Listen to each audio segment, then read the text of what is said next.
Hey everybody, and welcome back to the Ready Steady podcast, episode 40. This is a podcast where we cover the board games hobby from the perspective of us, the game players. We are rounding out season 1 with this nice round number, episode 40. So this will be the last episode in this season. This is a fancy way of saying we're taking a break for a couple months. Although keep your subscriptions on, or your follows on, or whatever platform you're using, whatever you're doing, keep it on. There may be an episode in the gap, but I make no promises. It depends on the schedule. If you do want to stay up to date with content, you can also subscribe to the Ready Steady Play YouTube channel. But that's enough plugging. I am joined, as always, by my co-host Barry. How you doing, Barry? I'm good. Yeah, excited. Got a ton of games, thanks to you. Coming back from Essen, and played a bunch of games as well. Good and let's stuff. not forget, part of the gap here, I've got BarryCon coming up next week, BarryCon 4. So it'll be an opportunity to play games for 4 days out in Derbyshire this year. An undisclosed location, because we're not invited. No. Tickets were not on sale. It was invite only. Got to be a subscriber to the Patreon. And I say Patreon, what I really mean is only, don't worry about it. Barry's only... Other subscription channels are available. So as usual, we're going to be covering... So this is sort of something of an Essen episode. I guess I messed up the scheduling on this one because we are just fresh back from Essen, and I've got a ton of new games from Essen. However, I arrived back from Germany yesterday, and I've had no time to play any of them. So I can only cover what we demoed and played at the show, which is not a huge amount of them.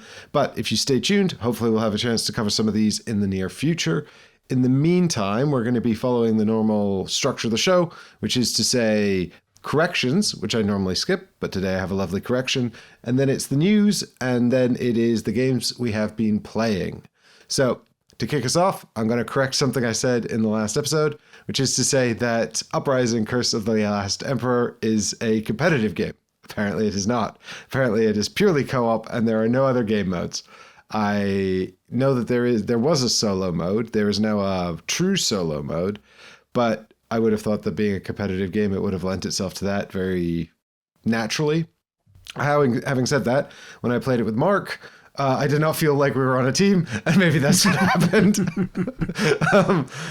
But suffice to say, we were largely unsuccessful, but I'm happy to go and revisit it. I know I think Mark's got some more stuff. So, and this is of course my regular collaborator, Mark from Not Board Gaming, the solo gamer.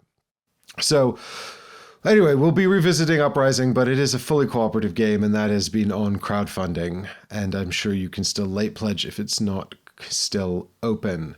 But now we shall move on to the news. First off, something I spotted just the other day, or a couple of weeks ago, was that Cool Mini or Not have sold the Cthulhu Death May Die franchise to Asmodee. They have indicated that they are working with Asmodee on what is described as a seamless transition, so that backers will receive all their promised rewards. Thanks, that's the least you can do, gang. But project delivery will be delayed. Now, I know that Asmodee has been working as a distribution partner for CMON in Europe for quite some time, and I do wonder if this is possibly the beginning of just a whole acquisition. But what's there left to acquire from CMON? Well, yeah. They have, of course, they have been selling off the vast majority of their IPs, including, what they've still got is Zombicide and the Game of Thrones miniatures game. Okay, yeah. I don't know if people were into that. I don't know how well it did, but I do know that they continued to make it quite some time after I expected to stop seeing it. So who knows? Maybe I haven't had a chance to play it. Good. Yeah, I think it is still going. It's like a rank and file fantasy miniatures game, and that's about all I know about it. I played a sort of demo game. One of my friends has it and brought around a few units so we could have a practice. The system seems solid enough. You're not moving. It is rank and file, so you've got your trays of minis that can move at a time, as well as your sort of hero pieces. It was card driven action for some of the special abilities that you have, and it was fine. Just don't play many miniatures games that way these days. No, nor I. Although I did manage to get that review copy of Malediction I was after, so I'm very excited to check that out. We had a chance to demo it at the show, and almost everything about it was very, very promising. And by which I mean I was really excited by everything that they were teaching me all about the game until they started to talk about line of sight. And then I was just like, oh no, why is there a line of sight? But, you know. As long as it's not too complicated, right? If there's a bit of terrain in the way, you can't see them. If there's a bit of terrain, I think it might still be a little bit too much more complicated than that. But having said that, the game is very fast and punchy, and so ticked all my other boxes. So hopefully it'll be one of those things where I did not like how it was initially laid out, and I'm literally highlighting the only problem I had with it, by the way. But also once we start parsing it, it'll actually be all right, you know. So I've got the standee version of that, but they have a really interesting distribution model, and maybe I'll talk more about that in a future episode. But I'm really excited to dive into it and just start building out the decks and trying all the different units and stuff. And you've got these heroes that can sort of cross blend. So like it's a bit like Magic in the sense that you can have sort of each faction's like a different color. Although unlike Magic, where you can make a 5-color deck if you're a mad person, in this you can have either mono or dual. But the different factions come leave my Tom Bombadil deck out of this. My Tom Bombadil Doctor Who deck. So you've got some news articles for us as well, don't you? Yep, one or two. So a couple of things noted. Devir are set to publish / republish a new version of Claustrophobia, and this is Claustrophobia 1692.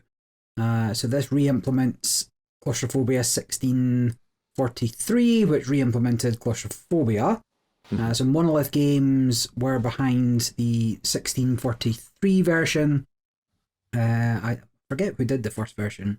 But, interestingly for Monolith Games, whilst the game seems to have been quite well received, it's sitting at an 8.0 on Board Game Geek, all the top posts in the forums call out all the issues with it.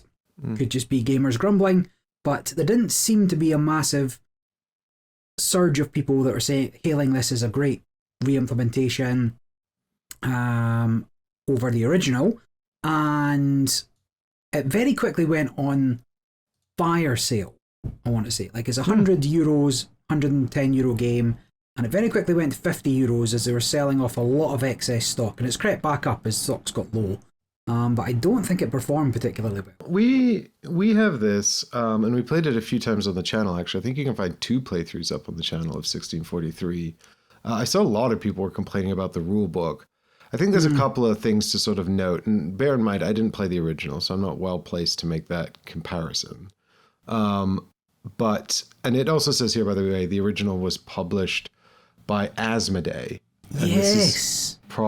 This is in 2009, so it's possibly the old cartoony Asmodee logo spelling out the full name. I remember now. Yeah. It's also, I think, associated with another studio, which might have been an Asmodee subsidiary. I don't know if they were a big umbrella company at that stage, but a studio called Marabunta. There's also an association with Rebel, but I do know Rebel Studios is a Polish company who mostly specialize in localization. And I don't know if they were doing their own back then. So what I'm saying is all 3 publishers associated with it. I'm not sure who was the instigator. But yeah, I played 1643 a fair few times. There's a lot of people complaining about the rule books. There's also a lot of people complaining that it's not well balanced. I think that one thing to note, and I don't know if this was true of the original, is that it is harder to be the humans. But it's also about a different journey, because functionally the humans start strong and just get weaker, whereas the demons start weak and just get stronger. So as the human player, it just feels increasingly desperate. And if you don't like an increasing sense of vulnerability and desperation, you probably shouldn't be playing that side. You should pick the demon side to play as. They also the rulebook I don't remember being a problem. I feel like we got into this pretty quickly and we learned it from the rulebook, and it wasn't really a problem. People also don't really like the presentation, and I can absolutely see why. It's quite specific. I like the miniatures and the art, actually. People have complained about it being too dark, but it's a style. I don't think it's a problematic presentation. Again, we had no real issue parsing this at all. The dashboards, I can see why people don't like that. It's a bit like the dashboards from Beyond the Horizon, or is it Beyond the Horizon, the space one? Beyond the Sun's the... Beyond the Sun, the first one. Yeah, that's what I mean. Yeah. So it's a bit like Beyond the Sun. You know, you've just got that white, sort of looks like almost like a word processing UI. Yeah. I welcome a new version. I think that's going to be great. Devir is a great publisher. They make really beautiful productions. I really like the sort of gothic medieval art style of 1643, and I don't think that the Devir version is maintaining that, which is a shame. But then again, people, when they looked at 1643, said, I don't like this new style. I like the original one, and that had pre-painted minis.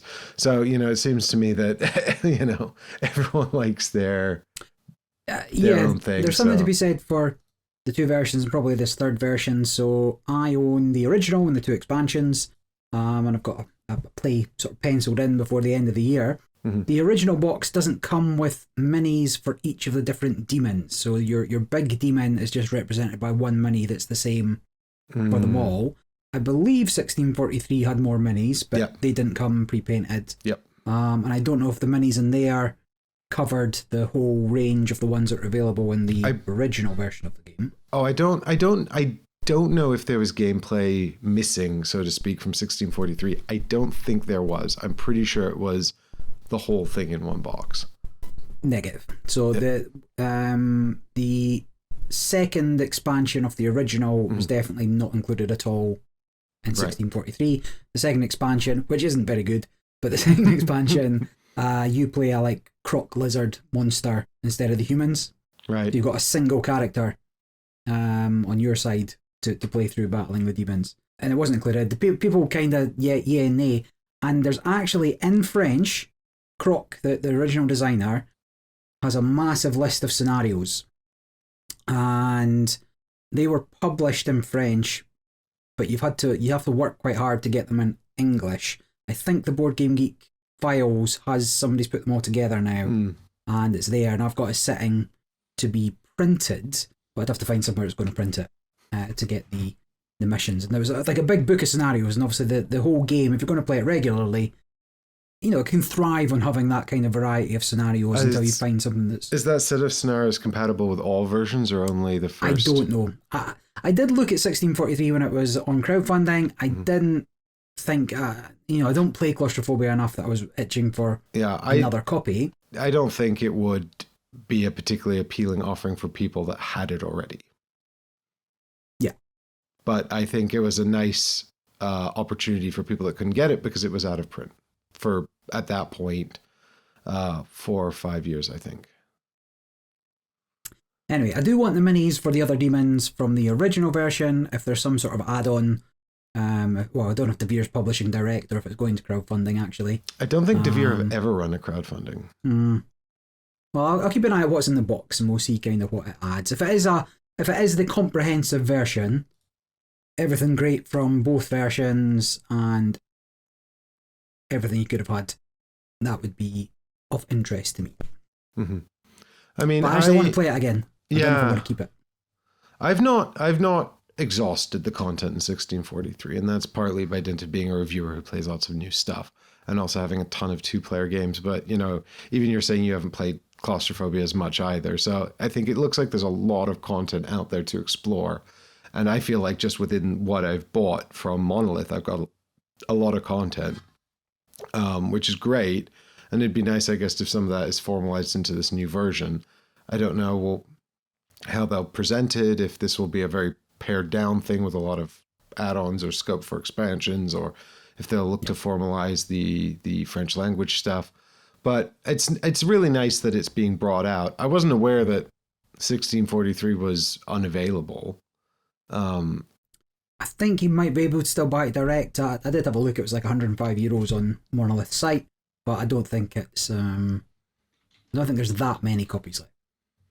Right, because it wouldn't make massive sense to me to reprint it if there was still tons of copies of 1643 sitting around in Monolith's warehouses. They probably know exactly how many there were. They only printed 10,000, I want to say, as part of the crowdfunding campaign, and they knew how many they sold. And then, as I said, I think they had this fire sale to get rid of them. Yeah, I mean, I do remember that. Yeah, it is interesting. Anyway, I think it's yeah, I can see it's still here. It's still available in English and French. Well, anyway, it'll be good to see a sort of a more different version of Claustrophobia back out and see how they approach that. I mean, I'm more than happy with the copy I've got, but you know, yeah, it's good that I think it's accessible again. And also, actually, if they offer a pared down, cheaper version, I think that can only help, especially as you can still get the 1643 version if you really want the big thing with all the stuff in it. They do something where maybe expand some of the demons and scenarios into a second box that would be compatible with previous versions, and then they can sell the core and everybody can get on board with the expansion. But we'll see. I mean, it would. I guess it would be in their interest to offer like some new content that was compatible across all versions, because then everyone will be interested in buying that. Yeah. But on the other hand, perhaps they'll take a marketing angle where they should offer new and exclusive stuff that's only compatible with their version, because then you'll have to buy that. Have to buy that. Yeah, we'll see how they approach it. So another game that just crossed my path to date was Earthborne Rangers. So I've spoken about it. You didn't get a glowing review from me, but the updates are still coming on the GameFound campaign. And in it, they've announced the next expansion, which I believe is called Spire in Bloom. Yep. And just a little preview of what you can get. It's going to be similar to the previous expansion. Was that Valley of the Ancients, or was that something? I mean, that. Whatever the previous expansion was. And this is the next iteration. So more adventures, more cards, more content for those of you playing Earthborne and wanting more of it. I think this also includes some changes to the base game, effectively. Like you'll get new cards for some of the locations, so you can vary it up a bit more, which was one of my issues with the game, having, going to a place and then seeing a lot of the cards at the start, and then never wanting to see them again. But I have not been back to Earthborne Rangers, and now I've got an absolute ton of games to get played, and I doubt I will, at least not anytime soon. So if you want more Earthborne, you've got that to look forward to. I, however, will not be on board for the crowdfunding campaign. Well, I'm super excited. I love Earthborne Rangers. I had such a good time with it, and I'm really excited to do Legacy of the Ancestors, and I'm really excited by what this offers as well, especially if it offers more replayability for sort of what's in the core box. I think, there's this sort of idea that the core box, you're exploring this specific area, the valley, and it's a game about exploration, but certain elements of it, particularly around the travel, meant you repeated a lot of cards and things like that. So what this looks like it's doing is broadening the scope of what you'll see and encounter in the valley. And if it handles that well, I think that could be a really, really, really welcome addition. And we'll just have to see how that works out. It also says it offers little mini campaigns for you to go back and revisit these as well if you want. Yeah, or you can play the original campaign again. Although I don't know, I feel like the Valley needs... I mean, there's lots of little mini campaigns you can play in the Valley on the website. But I feel like sort of either an exploration mode or another kind of campaign set in the Valley would also be quite welcome. Editor Mike just jumping in here because Barry mentions that this is coming to crowdfunding, but it is not. This is actually already available. You can buy it from the Team Covenant website, who are the US distributor for the Earthborne Rangers stuff. The UK distributor, Naylor Games, doesn't have it available yet, but it will be worth keeping an eye on that. Of course, if you really want it, you can get it with quite expensive US shipping, but it might be worth waiting for it to become available in the UK if you are interested in it on this side. I don't know about Europe yet, but my point is that it is actually available now. It will as far as I'm aware, not be on crowdfunding. Very good.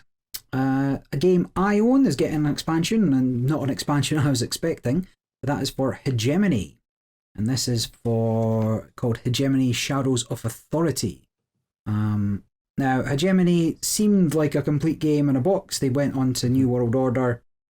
Hegemony Games went to New World Order, which was a comparable theme on a bigger scale. But they've come back to GameFound for crowdfunding for this Shadow of Authority game. So Hegemony currently ranked number 44 on Board Game Geek. Really? Very popular. Yep. Yeah, it's up. I'm hoping to play it next week at BarryCon. One of the bigger games I'm taking. And in that game, you play as one of 4 classes: the state, capitalists, middle class, or the working class, the labourers. And this one seems to introduce 2 new axes to the game of either authoritarianism versus liberty, as well as environmentalism versus pollution. So obviously the capitalist, I presume, is going to be all for let me pollute stuff to make my factories better, whereas the people want to care about environmental issues. And then authoritarianism, maybe that gives the state something, a little more of its own stake in things. If they can kind of just be, well, actually, doesn't matter what any of you do, I'm taking all the money. Communism or liberty, individual freedoms. So should be interesting. I don't necessarily feel like the game needs more knobs and dials to play with, but I've not played it to its logical conclusion. I've still got a lot of the Crises games to play. I'm hoping to play some of the scenarios in that Crisis Protocol. Yeah, Crisis and Control.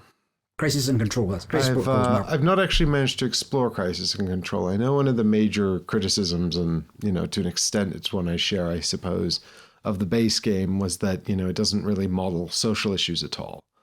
It mostly it's almost entirely economically focused. So I don't know if the Crisis and Control introduces any of that, but if those elements are explored more here, because authoritarianism and liberty and freedoms and things like that are all, rooted in social issues, then it'll be interesting to see. I don't know if Hegemony needs more or to be more complex. I feel like one of the reasons why you would omit something as fundamental as social issues is because, you are modeling functionally an economic simulator. And that is complex enough without all the rest. One of the reasons why I haven't played more Hegemony is because I've found its playtime to be very inconsistent. I think some groups take much, much longer to play than others. But if with the right group who are playing relatively quickly, I think this could be a great new addition. On the other hand, it could potentially slow the game down and make it really long and crunchy. Yeah, if I sit down to Hegemony, I'm expecting 3-4 hours. I think it can be done quicker, but not readily if you have to go over the rules with everybody again. And if people are a little unfamiliar with their class, their faction, it can drag a little, and particularly if people get off to a bad start, like they've not done what they needed to do early on to get the ball rolling, so they can then just start in the later rounds really know what cards they want to play, really know what they're trying to achieve. So we'll see. But yep, I had a good time with it when I have played. Yeah, me too. Then one last thing I spotted, and I think maybe mentioned this in the past, possibly it was this. We have mentioned this, yes. We mentioned an announcement and the appearance of a box. Yeah. But now there's marginally more information, but still not a lot. And that is Terraforming Mars, The Legacy of Mars. So this is a standalone game in the Terraforming Mars universe. And I guess it can be a universe now. It's got an RPG and everything. I don't know that it necessarily needed one, but sure. And this is a standalone board game, campaign-based game, so it's not actually a legacy game. And it's a little unclear whether this is the remnants of the legacy game they announced, or that had been hinted at, or if there's still a proper legacy game to come out, and this is something different. I don't know. So it's a little unclear there. But what they have come out and said on the crowdfunding platform is that it is the first half of the campaign. Yeah, this is weird. Right, so they're offering you, I think, 4 missions of a full campaign, to be sold at whatever overpriced number they come up with, because they know people will buy it. And then there'll be a second crowdfunding campaign for the remaining 3 missions. And people are not happy. There's a lot of comments for something that is not yet launched. Let's put it that way. And I get it. You want a full campaign, but it's not really that different than if they just said it was a four game campaign and then gave you 3 additional missions later in life. You would have just thought it was an expansion. At least here they're being upfront, saying, look, basically you're getting an expansion. I'm assuming those 3 or 4 missions are both quite replayable. Give you a pretty decent length of time. I'm hoping it's not 4 games of Terraforming Mars at 4 players, 5 players, 4 players. That goes on for like 4 hours each, so you'd be 16 hours. I would hope it'd be more like Arcs, where you could potentially play the whole campaign in a long day, but in one really long day. Yeah. So we'll see. Like, there's still not enough information out there. If you like Terraforming Mars, I don't know what they're going to do to change up the system. You're not destroying any elements. You're not putting stickers on the board or anything along those lines. Said it's completely recoverable. Yeah, a fully replayable campaign, but you are only getting the first 4 missions, and they do say there's another 3 missions coming in the second box. Keep an eye on it, see what's what. Yeah. Do I need more Terraforming Mars? Not really. I've got quite a lot. And some of the stuff they've done I don't play very often because it's... Well, I think the only thing, because like there's already all the maps, there's all the expansion bits, there's a lot of, I've played the core game of Terraforming Mars way more than I've played anything else. And I'm very familiar with all the cards in the Terraforming Mars deck. Not as familiar as people that really play a lot of Terraforming Mars. Like, if you really play a lot of it, I can imagine you've really internalized that deck and you're like, I need this to combo with this, to combo with this. Oh, this has come out too late and this has come out too early, so I can't do those strategies and I'll do this. People have played Terraforming Mars to death. And so maybe for them this is welcome. I do think, though, between mix and matching the different expansions, all the different boards you've got, all the different corps you've got, Prelude 1 and 2, there's a lot of variety there to try different things. And now you've got all the variable milestones you can use and things like that. So there's a lot of variety there if you just want to shake things up, change things up, and see how it spills out this time. I think, just adding 1 expansion or adding 2 in different combinations gives it a really different feel. So, just Terraforming Mars with the 3rd expansion, what's it called? Turmoil? It feels like a wildly different game, So I think that this will have to offer something compelling that conjoins the scenarios, right? Like the through line will need to be compelling. And so until we know more about what that's going to look like, are you building a corp? Does the corp hold on things over time? Are you setting up sort of your starting points for future games? How is that going to differ? It does also say Legacy of Mars Beyond Mars. So it looks like this could be about colonizing additional planets from Mars rather than colonizing Mars itself. So who knows? It's all speculation at this stage, but I do think it needs to offer something more than just a few strung together scenarios. And whilst what's going on in board games all the time, that's everything I was going to highlight. We are going to move on to the games we've been playing. But first, I guess I'll just take 5 minutes to just talk a little bit about Essen. Do people want to hear about that? Give us the Essen recap. Yeah, do a bit of an Essen recap, I suppose. On the video version, I'll probably put in some of the footage we took of the shorts and things down below. But I will just talk about the convention. This was, of course, the biggest Essen we've ever had. They have said that for this Essen, so for those of you that really don't know anything, it's the biggest board game convention in the world. It takes place in Essen in Germany, which is a relatively small town with this huge convention center in it. The convention center has 8 halls. Essen started off, I'm trying to remember if it started off in hall 1 or 3. I think it started into 3 and then expanded into 1 and 2, but I could be wrong about that. But I'm pretty sure 3 was the OG hall, and then it's just slowly crept out and expanded across the rest of the convention center up until this year, where it occupied 7 out of 8 halls. It actually took over hall 7 for the first time ever, and hall 7 was almost entirely Asmodee. There was a CGE booth in there, but almost the entirety of hall 7 was just all Asmodee stuff. But Asmodee used to be in hall 1.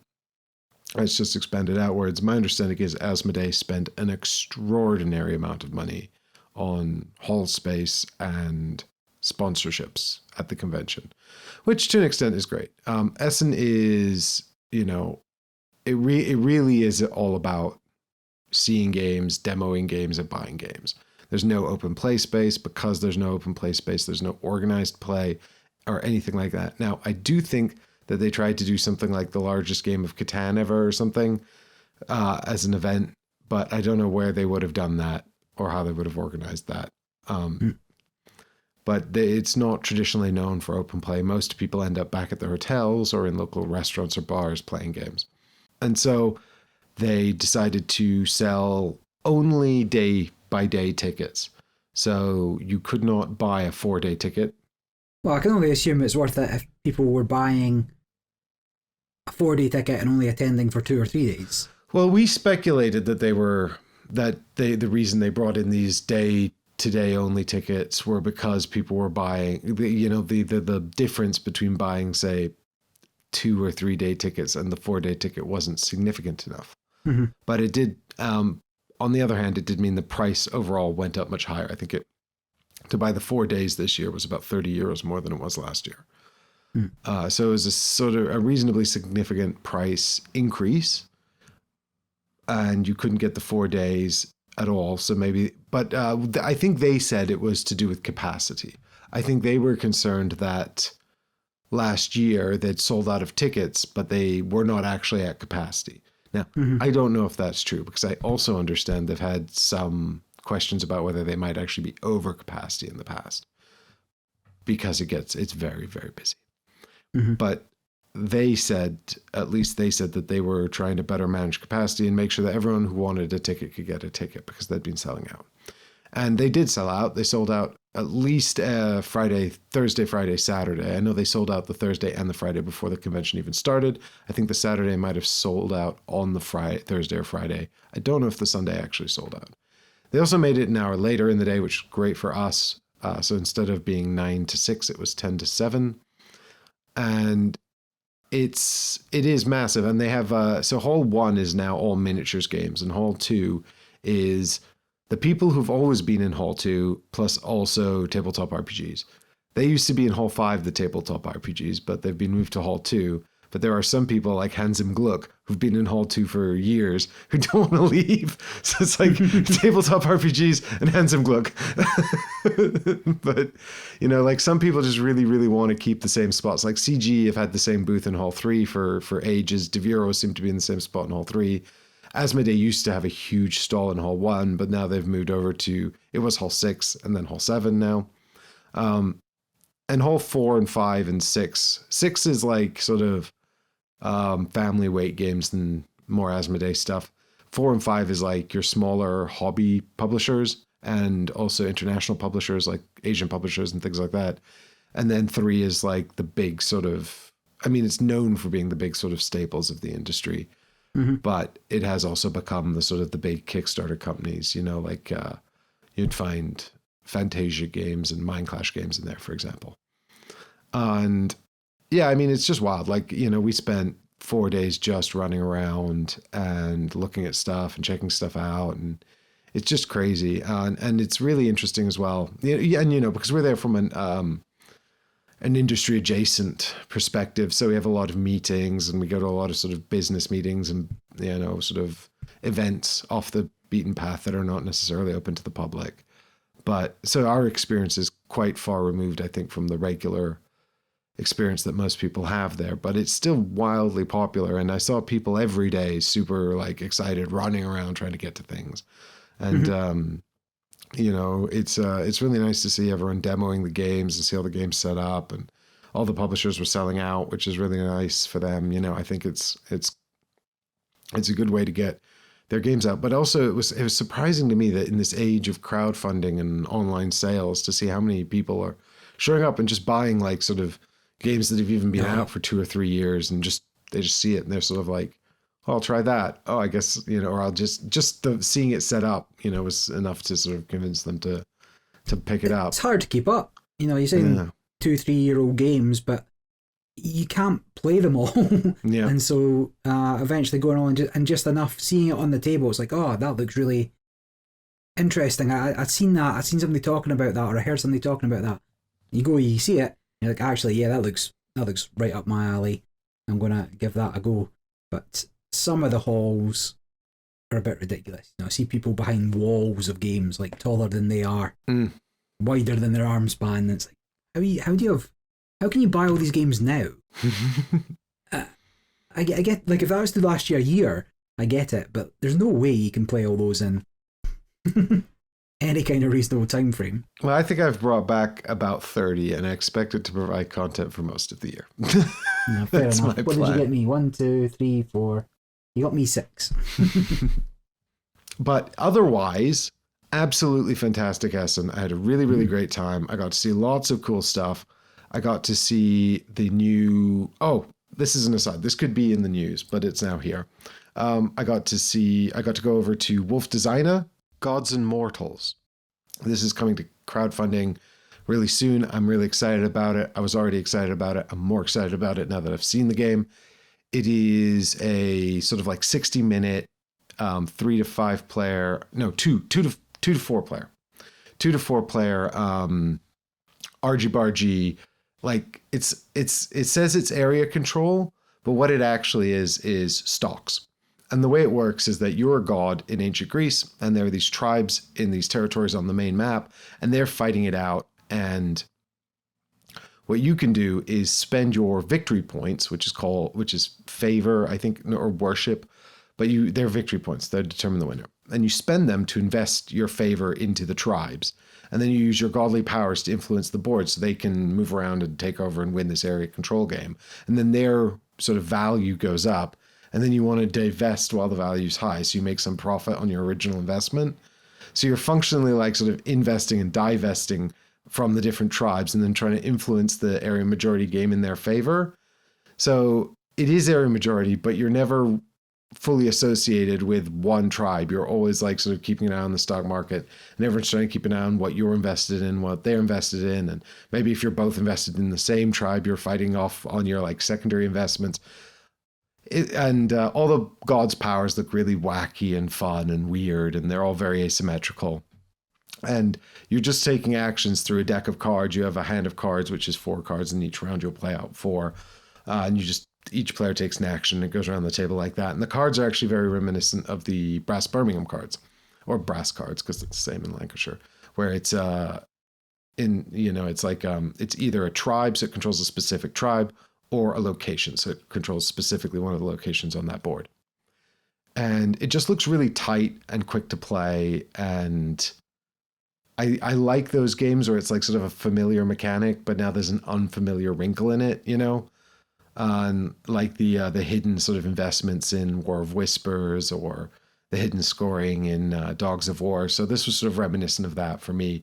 But of course, it's not hidden. Instead, it's just temporary. And you're trying to divest when you are going to make a profit. So I thought that looked really interesting. As far as I'm concerned, their games are 3 out of 3 for me. So I'm really excited about this one. Looking to make it 4 out of 4. And there's not a huge amount of information online. So looks cool though. Yeah, it's played over the course of 5 rounds. So it's 5 rounds of this sort of back and forth stock trading. You play 4 cards in each round. And, you've got like lots of sort of cool there's a few things also that can end the game just like abruptly early as well. Like if all the lands are filled with temples, or I think there was a few other in-game triggers as well. So you could also sort of play towards one of those upsets if you think you're winning or you're ahead. Well, all the victory points are open. It's just scored around the outside. That's not strictly true. Everyone has a bonus card that gives them 1 extra stock when they reveal it at the end. So you kind of want to go into those towards the end of the game, I guess, so you can divest. But you have to hope that the tribe is doing well. Yeah. Fun. Yeah, I'm interested in that one. It looks a little bit quirky. Back again next year? I'll be back at Essen next year. Yeah, for sure, definitely. And Essen will be back again next year as well. Oh, yeah, stronger than sorry, ever. the dates were already up. Yeah, well, it's one of those things where like it's so funny because it's all about the German public holidays. So it's like, and they organize their public holidays in blocks of 3 years. So you kind of know when it's going to be in 3-year blocks. Like this one is going to be like the penultimate week of October for the next 3 years. But for the last 3 years, it's been the first week of October. And then after this penultimate week block, who knows what it'll be after for the 3 years after that. The middle. Maybe the middle. I mean, that would suit me great. The less close it is to Halloween, the better for me. But that's just my personal preference. I liked it when it was the first week. It also meant that when we're getting out the convention center, it wasn't pitch black. But, Okay, yeah. you know.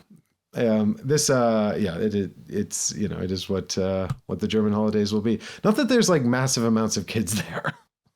No, but there are some. Like I've me, seen people, 40-year-old kid. big kids. Well, we played some Essen games, some games fresh from Essen, and we're going to talk about one also that was everywhere at Essen, despite being out long before Essen. So why don't you kick us off? Sure. So, as I mentioned, got you to pick me up a few bits and pieces. I think this game's out normally now anyway, but it was launching pretty much the same time at Essen. And you got the errated card, so I'm happy with that. I just got it here, not sleeved it up yet, but it is The Wondrous Museum. This is published by Broadway Toys, and the designer is, I want to say, Zongjier, who also designed Vegetable Stock, you may be aware of. And the artist on this one is Daniel Kuna, who's done Pest, A Light in the Dark, Epochs, Papyra, and Philharmonics, all of which are feeler games from this year forward. Yeah, Pest is a few years old, but Pest's a few years old, yeah. So, but he's quite newish to the scene, but he's definitely smashing them out as a artist. So, and his work's great. So, all for it. And so the Wondrous Museum is a 30-minute 1 to 5 player engine builder. It's got hints of furnace and a little bit of Res Arcana looming over its shoulder. But in this game, players collect and build cards with differing abilities and different symbols on them.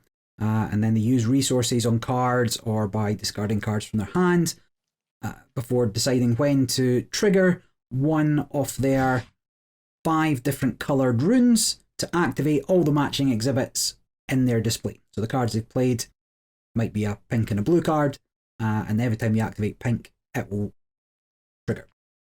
So when you activate, or when the cards are activated, they can generate more resources, they can work towards gaining points, and those resources you can spend on more cards, which are generally worth points on their own as well. And so as a player, you have to time when to activate these 5 different coloured runes, because you can't activate that rune again until you've activated 4 out of the 5 colours that you have. So if you've gone all in on green strategies, but you've activated your green rune very early, you're not going to get the most of that until you've gone through blue and pink and yellow, and then your green one will be activated again. The game will end when one player's built 9 new cards, so 10 cards total, or achieved 20 points, and that's points on the cards. And then once that happens, everybody there gets one more round, and then the total number of points has the best museum. The game comes with a dedicated solo mode, so 1 to 5 players. There's 5 different exhibitions, which comprise of sort of 10 cards, which are slotted into the main deck, and you'll use a combination of 2 of these exhibitions per game. So you've got a lot of variety there as the mixing and matching of those 2 combos, or the 2 exhibitions. Each exhibition has unique cards that enable different combos. Some provide big points, some generate lots of money, lots of resources, Some let you attack the other player's museum, so if you don't like that kind of thing, you don't have to include it. There's not default attack cards, but you can include it if you want to mess with players a little bit. Some have on-play effects, rather than waiting to run your engine by triggering these runes. Some let you reset your runes quicker, so you can go all in on that green strategy, and you can get round to resetting the green more easily. Some let you, I've had a look at the cards now, like some let you double up on the spaces in your museum to increase the effectiveness of some of your tokens. So the tokens you have on there, you might spend to generate a resource on that card, but if you had another card underneath it that also generated 2 resources, now your token is worth 3 instead of just 1. So there's lots of things you can do with it. Seems to be a good variety of things in there. And also the cards are funny, play on famous museum pieces. There's the Venus de Milo but with arms. There's I noticed one card in there called Lisa Cry, and it's got like the Mona Lisa's face, but she's all sad instead of that funny little cheeky smile that she has. So they've all got these kind of both fantastical and kind of twists on real life museum pieces, which is why it is the Wondrous Museum. The game itself's a little heavy on icons, but it does provide a suitable player aid for players. You can figure it out, but you're going to have to look at them the first couple of times you play, because they're not standard icons necessarily. The thing that's draw a card, you would normally think, oh, I'll draw that from the top of the deck, but actually it's a way of refreshing the market of cards, and you take it from the lowest or the furthest right, which will push the river of cards down to keep refreshing what's available to players. And some of the icons are very unique to this game, but once you know them, pretty straightforward. We found, so Mike and I have played a couple of games. Yep. We found the rules weren't so much unclear, but there's a couple of sort of issues with, one question that came up was whether moving an admiration token counts as adding a token for some triggered effects. I looked through the rules. The rules talk about gaining rather than adding. And the golden rule being the cards trump the rules. But if the card's talking about adding, does that mean gaining in any other way or moving? We went with yes, right? Because the more fun things you can trigger, great. And it's not so much like it's a translation error, but the wording at times did feel translated. And I think there's probably going to be a couple of questions on the forums as to exactly how things interact. But my vote is do the thing that lets you do the most things. Yeah. The most fun. Well, it's a tableau builder, and it's a sort of engine builder, isn't it? So if you can just trigger more stuff for more fun, and nothing we did felt particularly overpowered or unbalanced. No. So both games we played, I won. I just want to get that out there. But the first game was, I think, what was it, like 68 to 70 or something? Oh, yeah, well, half that scores, but yeah, so first game was 34, that's what I mean, 33. over both games, I think. Oh, yeah. And then I think I had 37 to 33. The first game I thought was untouchable. I was like, there's no way Mike's getting anywhere close to this score. And then I won by a single point, and I'm like, oh, wow, that was close. And that was all thanks to kind of that big purchase you made at the end. Mm-hmm. And same for the second game, I was nowhere. I was like, there's no way I'm winning this. I've got nothing going on. And then my last card purchase flipped it around. I absolutely lost that game because I should have bought the card you bought, and I could have won a couple of rounds earlier. Yeah, if you'd won, I just hadn't read the bloody cards. I thought, well, what I saw was another one that did the same thing, but it was just more expensive, and I was like, I'll get that because that's the most expensive one. It's going to be the best one. I just didn't look. Yeah. So you spent an extra round gaining the money to buy that more expensive one. If you'd done it before, you would have absolutely crushed me. And that's, I think, a positive for the game, right? Because it felt tight, it felt close. So, and it's a race. Yeah, and it's a race. So these kind of games that benefit. So Res Arcana, a game that benefits from that race element to it, versus Furnace, which everybody's going to get the same amount of turns and the same effort. It's just if you've done it better. So this is more of falls into, whilst the engine running left to right is similar to Furnace, the race part kind of comes through from that. So yeah, I think like with Furnace, you get like it is a much more structured thing in terms of its well, I guess in terms of the game loop, but the excitement in Furnace comes from that bidding section, right? Like, who's going to get what and outbidding each other. And do you actually, sometimes you want to be outbid so you could have the compensation prize. Whereas in this, the excitement comes from who's running that engine more efficiently, because that's going to set the pace of the game. Yeah, definitely. And overall for me then, it was a fun game. It scratched that engine building itch, but it's maybe not quite as involved as I might have liked. I've only played it a couple of times. I'm going to play it a lot more. I can see me getting this to the table, and that's what you want for a game, to be honest. It misses the auction and the resource chaining elements of Furnace and the conversion elements, right? But it's quicker than Furnace, I would say. And it misses particularly I enjoy the initial draft in Res Arcana, so you kind of get your strategy together. You're much more at the mercy of cards that come up in this one. And Res Arcana's got the multi-resource function with the different types of, the water, fire, earth. Whereas this is just streamlined into a single money resource for buying things. Admission tokens that become money. Yeah. And so and it isn't that much quicker than Res Arcana, I don't think, once you know what you're doing with that. I think also, I was just going to say, I think also there could be a little bit of a downtime issue at higher player counts, because occasionally what the game asks you to do on your turn is take one of these actions as described, or just draw more cards, and then discard a card. And I kind of wish it almost said, like, draw 3 cards, and then at the beginning of your next turn, discard one, so you can be auditing those cards while other people are playing, But you can do that, because it doesn't make any difference. You can't pick things. Well, as far as I've seen, there's nothing that lets you interact with the discard pile, so you could easily do it that way. Yeah. Just when the deck's empty, you'd reshuffle. All 3 of those games I mentioned are weighted roughly the same, between 2.33 and 2.65, so right in the middle of that weighting. Wondrous Museums is currently the lowest rated at 7.0, Furnace 7.4, and Res Arcana 7.6, but it is the newest. A lot of people haven't really got a chance to play it yet, and 7.0 is not to be sniffed at. So I feel like if you like the other 2 games I mentioned, Furnace and Res Arcana, you should like this. But I feel, initially, just from the first 2 games, I will play it more, there needs to be an additional layer, perhaps in the form of a shared or secret objective, to give another element, another decision layer to elevate that game. When I'm going for the icons, part of that's just building my engine, but can I also pivot into the scoring of objectives by getting the hammer icons or getting the fossil icons or whatever. There just needs to be a third layer of decision making as to what card I'm going to play, because early on it's just, here's how I'm getting my money, and then here's how I'm getting my points. Yeah. And if it was something you could do, well, here's how I'm getting my money, or I could take this, which is slightly less good but also gets me points.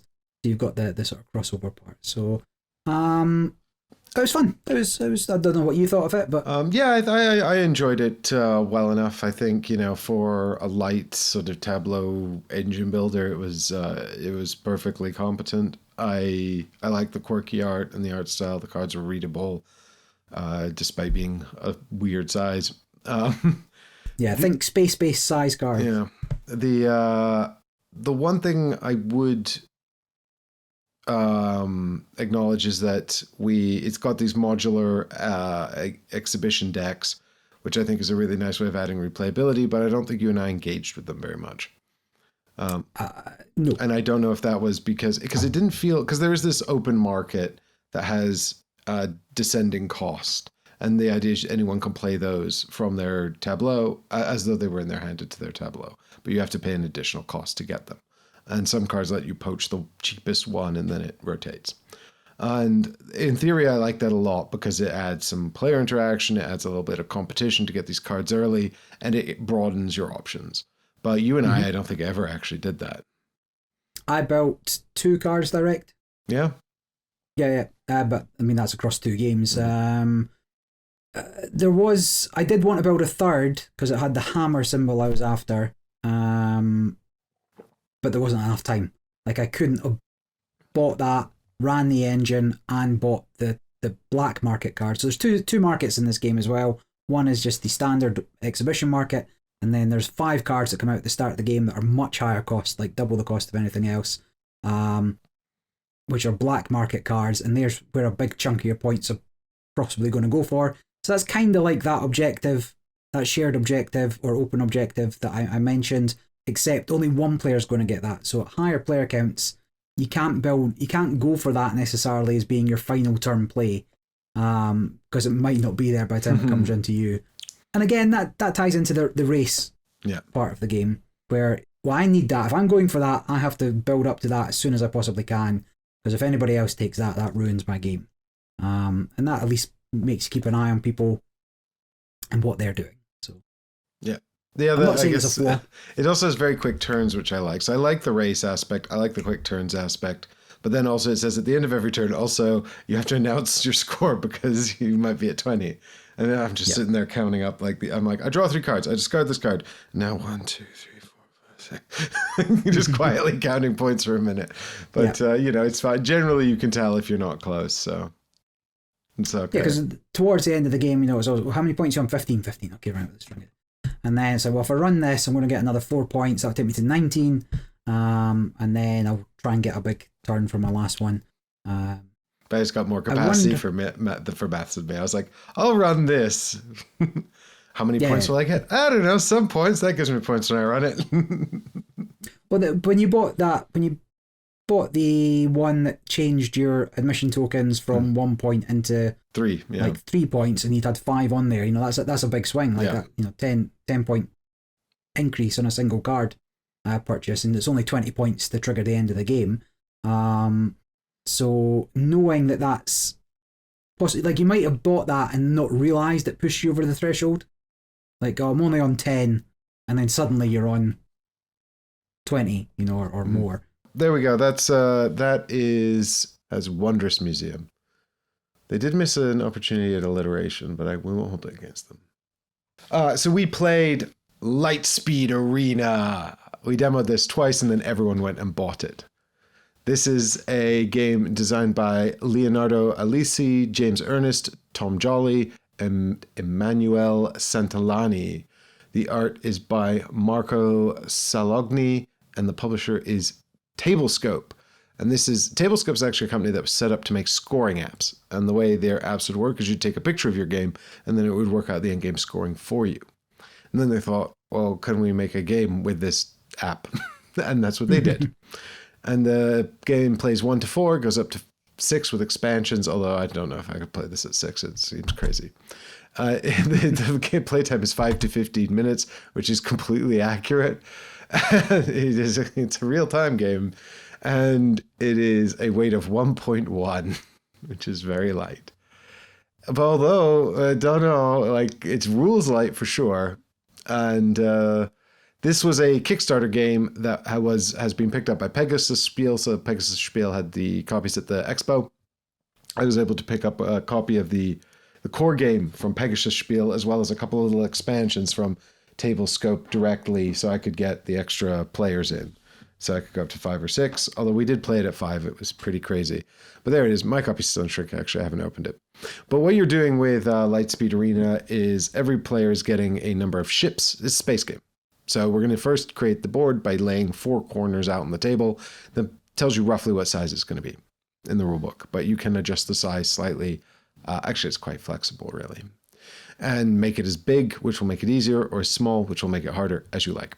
There are a number of asteroid tokens. You can put up to 3 or 4 of these, I think, out, or just 2. You can probably play without any of them, although where's the fun in that? Each player gets a stack of ships, which are numbered 1 to 8, and then based on the player count, you will remove some of them. So in the higher player counts, you get rid of your lower numbers. And functionally, what's happening is the ships are tiles, and on the tiles are pictures of the ships shooting lasers. And they'll shoot blue, yellow, and red lasers that are strength 1, 2, and 3. Each ship has a number of batteries on it, which are its hit points. And when a red laser hits a ship, it loses 3 hit points. When the green laser hits a ship, it loses 1 hit point. Each ship also has shields on it. And so you are going to, in 10-second increments, which are adjustable, in real time, place your ships onto the table simultaneously.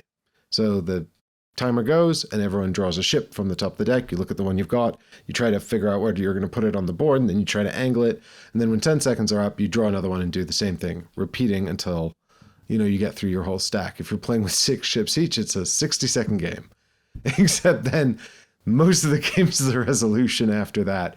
So think a bit like a round of Galaxy Trucker, sort of short period of manic fever followed by a long session of consequences.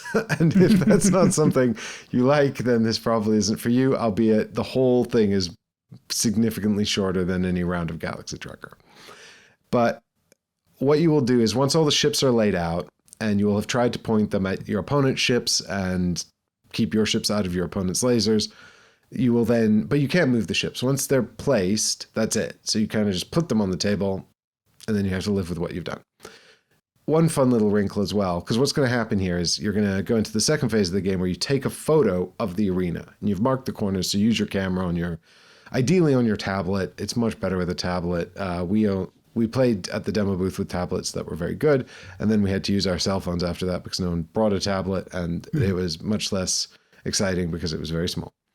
But you take a photo, and then it will basically look at all the ships and start firing lasers. And so it's this sort of like augmented reality style thing, but the ships sort of come to life, and they don't come to life, but it looks like the tiles are actually shooting each other and they're exploding and things. And so the ships activate in ascending order of initiative. So, the ones would shoot first, and then the 2s and the 3s and so on. And if a ship is exploded before it could shoot, it doesn't get to shoot at all. And of course, the 8s have all the powerful guns, so you really want them to shoot. And there's this nice wrinkle in the game as well, where the actual lasers need to hit the pictures, not just the tile.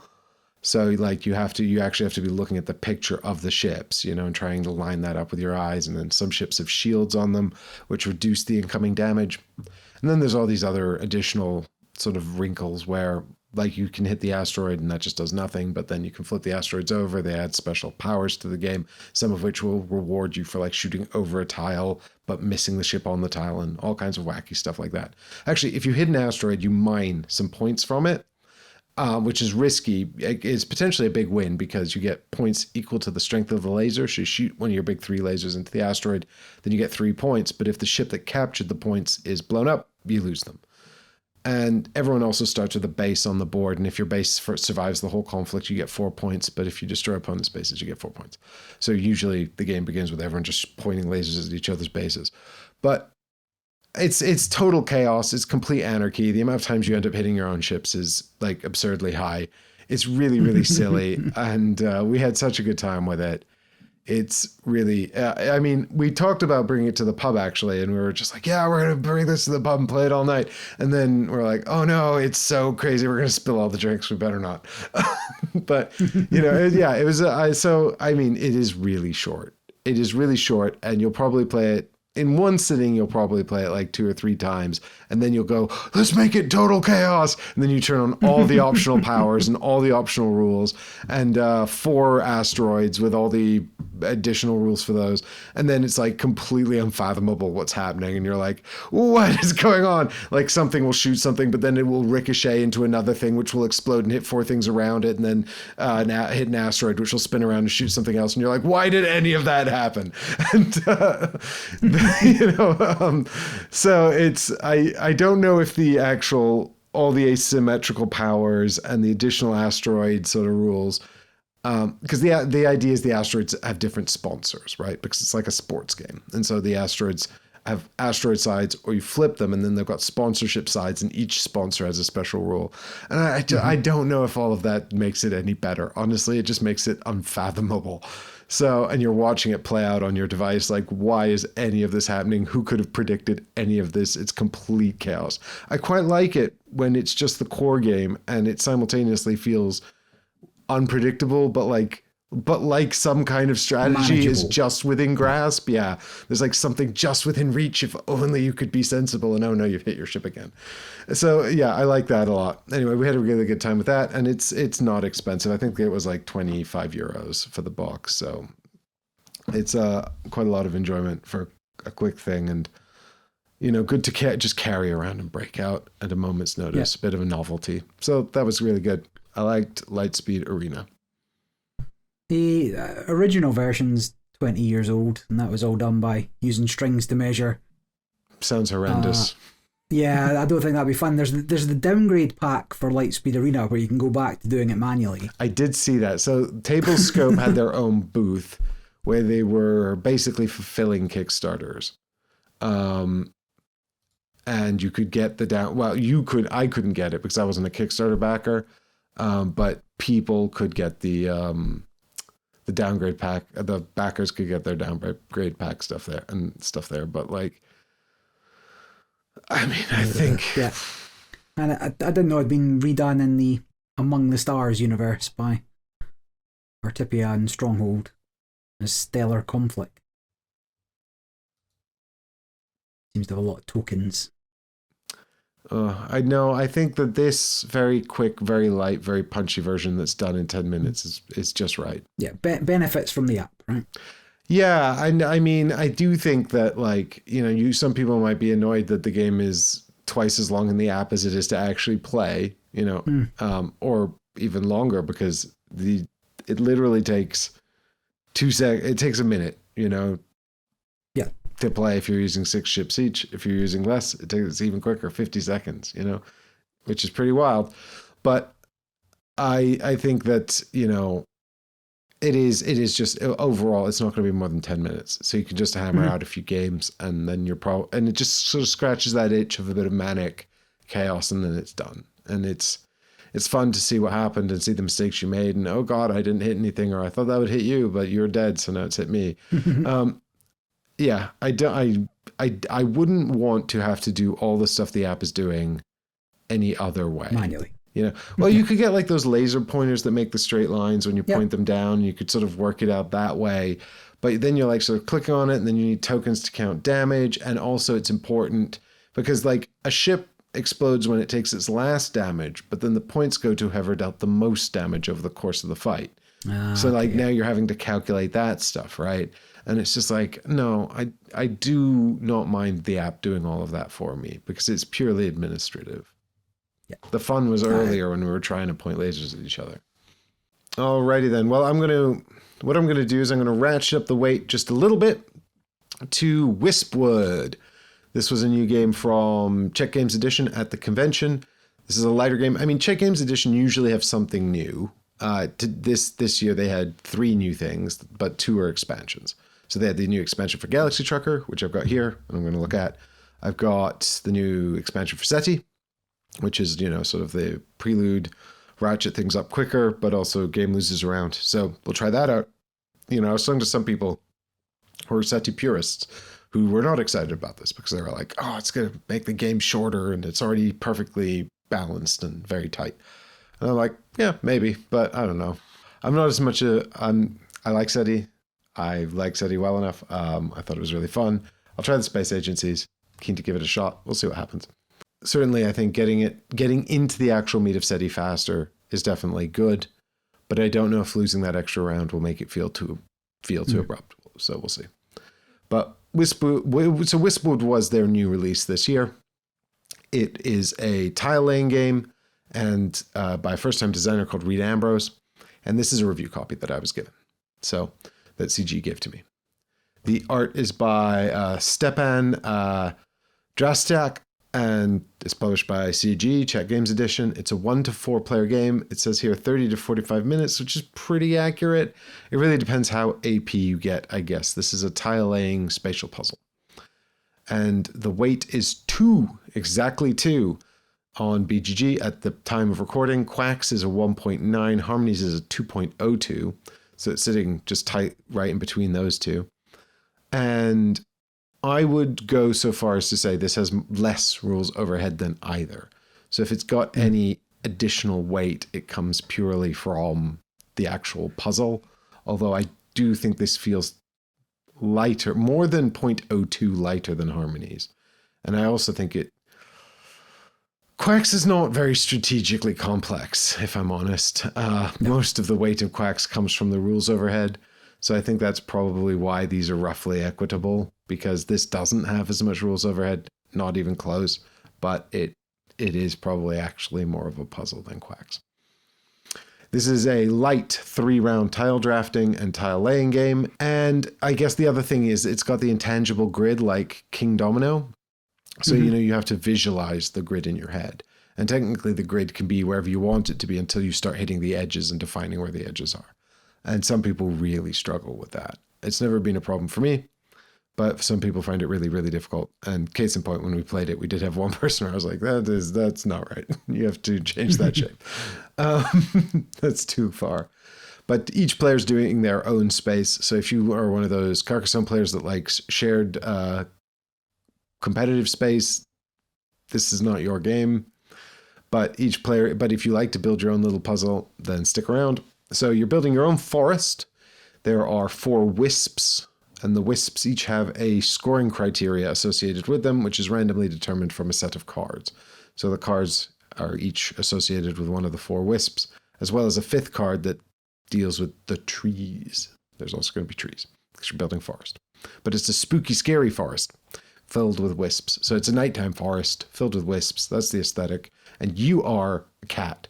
You have a little cat token, and you have a special power you can use. And when you use your power, it flips over, and now the cat's hiding in a log. It's extremely cute.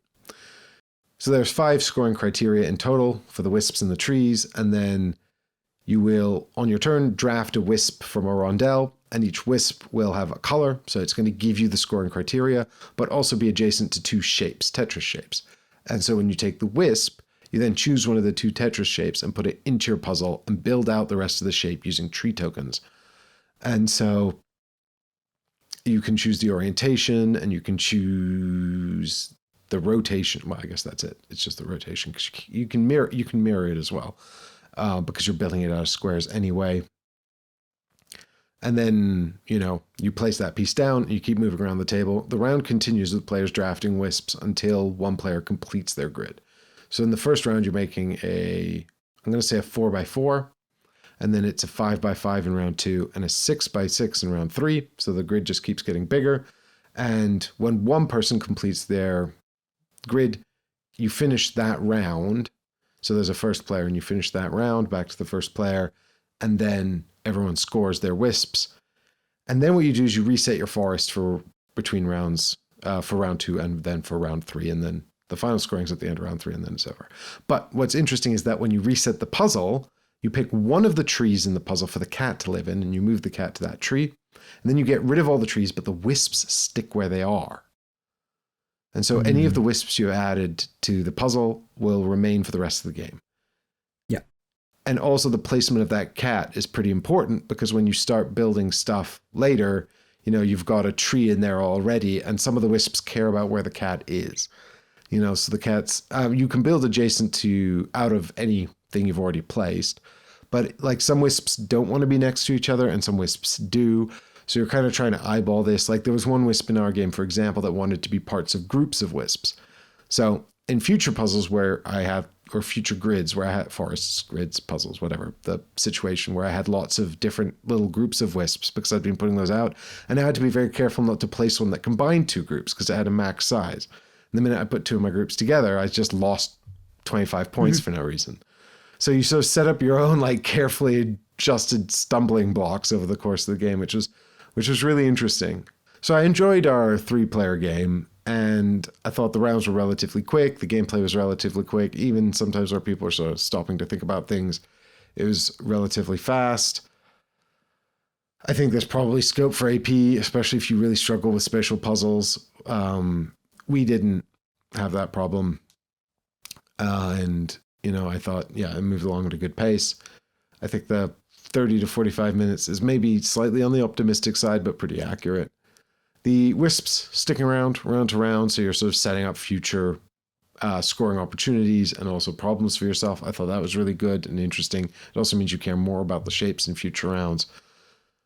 The presentation is super cute and really nice. I like that a lot. It's really interesting as well, because I was talking to someone at CG about the sort of the non-grid, right? Like, why don't you just have a grid?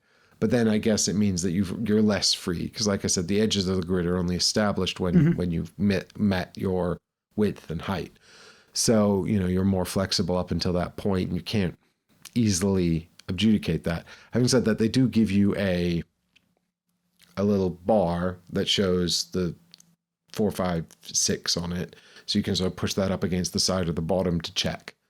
So it gives you something to measure the spatial element if you need that. But I think that the little cats have cool, their powers are not asymmetrical. It's always the same. But what they allow you to do is functionally, they let you reset. So you can reset the wisp market when they're all the same color, which typically means there's like one left, because we were like sort of hate drafting a little bit to try and not let our opponents get the reset, because then you get first choice from a whole new pool, which is really helpful. But the cats let you reset at any time, or instead they let you poach a wisp from any position and then pick a shape from a different position. So they just give you like much more opportunity. But then when they've used the power, you have to take a refresh turn to refresh the cat. But you also get 3 single tree tokens that you can then use to plug holes in the grid as well. So that's quite good. And then there's also the tree scoring cards. So you're sort of focused on trying to do whatever that wants you to do. So I think overall, like, it's a really good example of this kind of game. I'm not sure it's doing anything that makes me say, run out and buy it. It should be in everyone's collection. I just don't think it is. But, it's got a nice presentation. It's got a lot of replayability in the varying objectives and the way they all, mismatch. I think, if you are someone that has Harmonies, Cascadia, and Calico, I think, and King Domino even, although King Domino is a bit of an outlier, and I'll explain why in a minute. But if you have those other 3, then I think this is probably a good purchase for you. Having said that, if you play Calico and you're like, this is too easy, then probably you'll find this leaves you wanting. Like, Calico is very crunchy. This is much less crunchy than that. But it does present a novel new puzzle element in the sort of carryover of the wisps, right? As the grid escalates. So scoring in the 6th round should be the easiest, but it's actually potentially the hardest, because you're trying not to trip up what you've already set up. King Domino has the savage drafting at 4 players, right? It feels much gentler at 3 players. King Domino is very inconsistent across player counts. At 2 players, it feels positively delightful, because you get 2 tiles every round. And you get to build a big grid. 7 by 7. But so I think, if you like 4-player King Domino specifically, then this will not give you that. The drafting in this is just not that competitive. But it has a nice little competitive nuance to it, because, you might see one wisp that everyone wants, or, and you get it first, or maybe there's a wisp that, the others really need. So you're like, well, I wasn't going to do that color, but I guess I will. And you can take that away. So there's a little bit of that, but not to the extent of 4-player King Domino. But if you have King Domino and you enjoy it 3 players, you'll probably really like this. It doesn't have the table presence of Harmonies, but also it's simpler and easier to teach. And it has a nice enough table presence. I think, people get a kick out of the cat tokens, but it doesn't have all the nice wooden pieces. So I think like you probably know, if you're in the market for a light tile laying game like this, if you like these sorts of things, I think you won't be disappointed with this at all. I think it's a perfect fit for your collection. If you don't have any of these, it's hard to say which one is the best choice. I think that might just be a thematic choice or a cost choice. I think Wispwood's very reasonably priced, but I think most of these they're all relatively cheap games. I liked this slightly better than Cascadia, but I haven't played Cascadia extensively. But I think there's something about the hexes in Cascadia that just sort of makes counting up the points and visualizing the objective cards like not quite worth the squeeze. It feels almost like too much of the puzzle is weighted on visualizing these sort of complex shapes across all the hexagons. But maybe that's just me. My favorite mode is King Domino at 4 players. I just love the savage drafting and the dilemma of, do I take the tile I really want, knowing that it could really mess me up next round because I'm going 4th.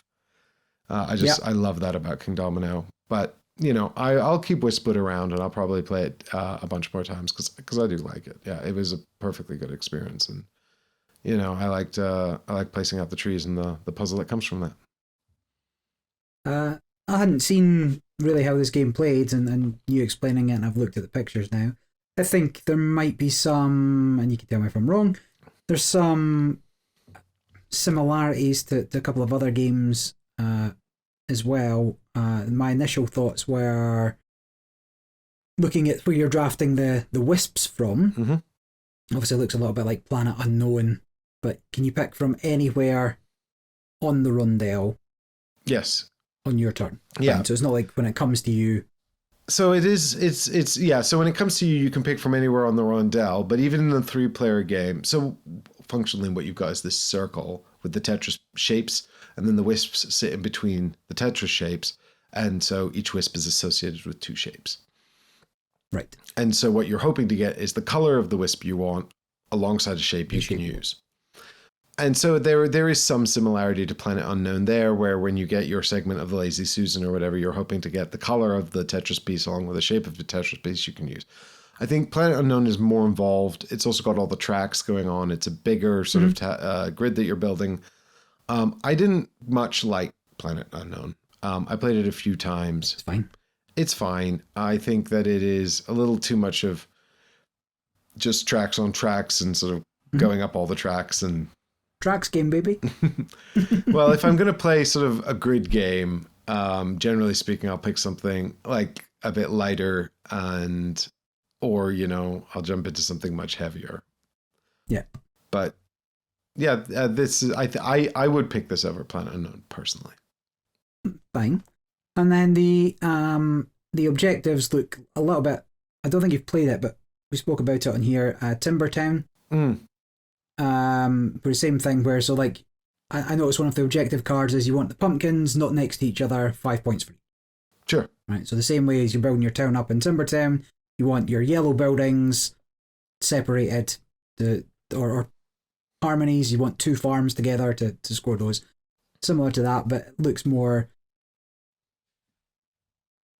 The components are more similar to Timbertown. And actually, Tiny Towns. Have you played Tiny Towns? I've played Tiny Towns. That's the one where you're putting out the cubes and then they become a building, right?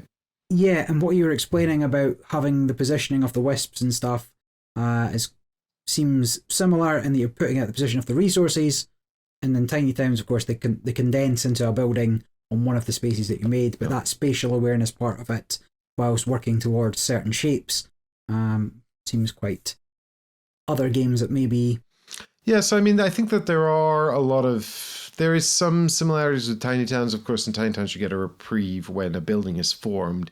Here you make the Tetris piece and then it just is until the end of the round where all the trees go away. So you're thinking about the future of those wisps as well, I suppose. And because your grid can also shift, like a wisp that's in the center on grid 1 might not be in the center on grid 2 or 3. Because you can build those you can redefine the edges unless you've put a wisp in all 4 of your corners, and then you're left with very few options about expanding. But I think it is probably less complex than Tiny Towns, and even less complex than Planet Unknown. One of the things that sort of sets it apart, even from Harmonies, that is more complex. Is the fact that it doesn't have like baked in scoring, like the Harmonies has like sort of set scoring for the trees and the rocks and the towns and the rivers, and then additional scoring that comes from the animal cards and your spirit animal that you start with or whatever. This doesn't have any of that. It's just got the 5 scoring criteria, which are completely random every game. Well, obviously you can recreate the scenarios because it's just the cards, right? It's just a set of 5 cards. But there's no sort of set scoring otherwise. Yeah, it looks... The scoring cards actually look quite interesting. I see Pumpkin Seedoku. I don't know if that's... Pumpkin Seeds, I get it. Where, one for every pumpkin and a row or column on its own.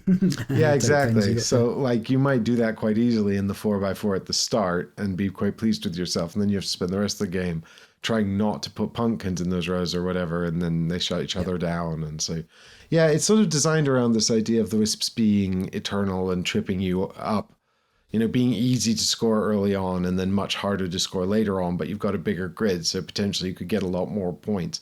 But ideally, you should be getting the same score plus something every round. But functionally, you can screw up and then get less points, and then that's really bad. Whoopsie. Oops. No, very cool. I played both Cascadia and King Domino Origins, which is my preferred King Domino. Yeah, I like that one too. Just this month. Oh, very good. But yeah, that's it for Wispwood. Well, from the latest and greatest to something that's at least a month old and nobody's playing anymore. Month old. Take it out back and put it out of its misery. Exactly. It might be about 2 months old. Let's give it what it is. But you alluded to it earlier, and I've spoken about it twice before, but I'm going to go into it in a little bit more depth, and that is Duel for Cardia. So this is a game published by Handsome Gluck and designed by Fauzi Bugida and Matthew Rivero, who did Veil of Eternity. And the artists on this one, again, are Florian Herold, Christina Kalida, Dominic Mayer, who's done a bunch of things, Ingram Shell, and Jonas Schmulzer. So a lot of people on it. I initially gave you a very quick overview of it, saying it's a fine 2-player war game, small box, lots of variety. I think last episode I said I'm now very deep into the game, and I have rated it a 10 out of 10. Unbelievable though that may be. And in fact, not only that, I've downgraded Netrunner from being my only 10. I've put it to a 9.5. It's not that I think Netrunner's any worse, it's just that I never, being something that I'd want to play all the time, and the answer's still kind of yes, but I need to let go. Right? Netrunner was a 10 out of 10 while there was people to play Netrunner with, and you could just pick up a game, and now the thought of sitting down to teach somebody Netrunner and play when they're bad at the game doesn't appeal to me. So I've downgraded it. So now Duel for Cardia is my only 10 out of 10. That's wild. Well, let me just say very quickly, we talked about this briefly on podcast 38. And the other thing I'd note about this is that Barry was talking about it. It was on BGA. We played it a few times together. I went out and bought a copy because I enjoyed it. And let me tell you something. I guess Asmodee knew they were onto a winner because they had like a booth and a half of just play space for Duel of Cardia at Essen. Like, it was on banners. It was like Duel for Cardia everywhere, and it's not even an Essen release. Like, I bought it like before the show even. It is a great game. So as a recap, if you've not listened to podcast 38, first of all, go listen to podcast 38. But Duel for Cardia is a 2-player only game of war. In it, players have decks of 16 identical cards. You both have the same decks. You draw 5 to start. Then each player picks a card from their hand, places it face down.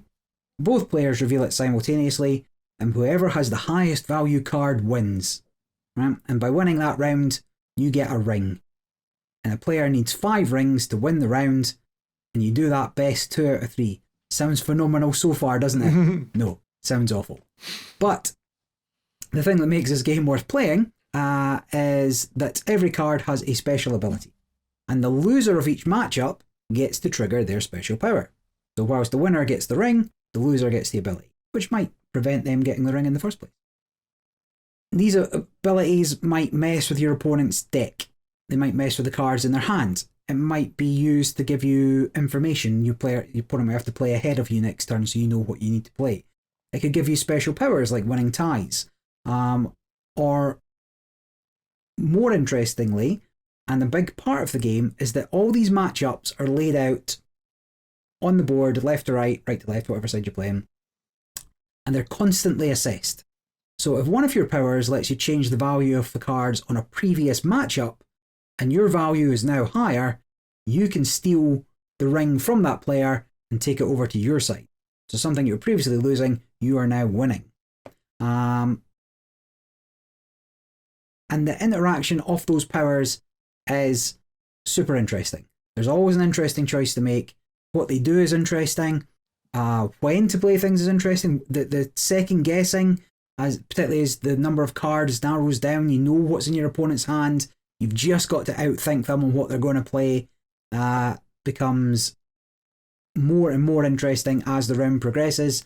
The first of 5 rings make sure most games are a suitable length, that you've got this information, that you can start calculating what your opponent might have, what they might be playing. You've put some cards in the bin, you've seen their discard pile, you know that they don't have the assassin, so you know that any card you play down is at least going to stay on the board, but you don't know that it's going to win necessarily. Or it's like, well, actually, I might lose this one, but I won the previous one, so I'm going to play the card that makes the previous one worth double. So if I lose this one, I still get a ring, and if I win this one, I get a ring.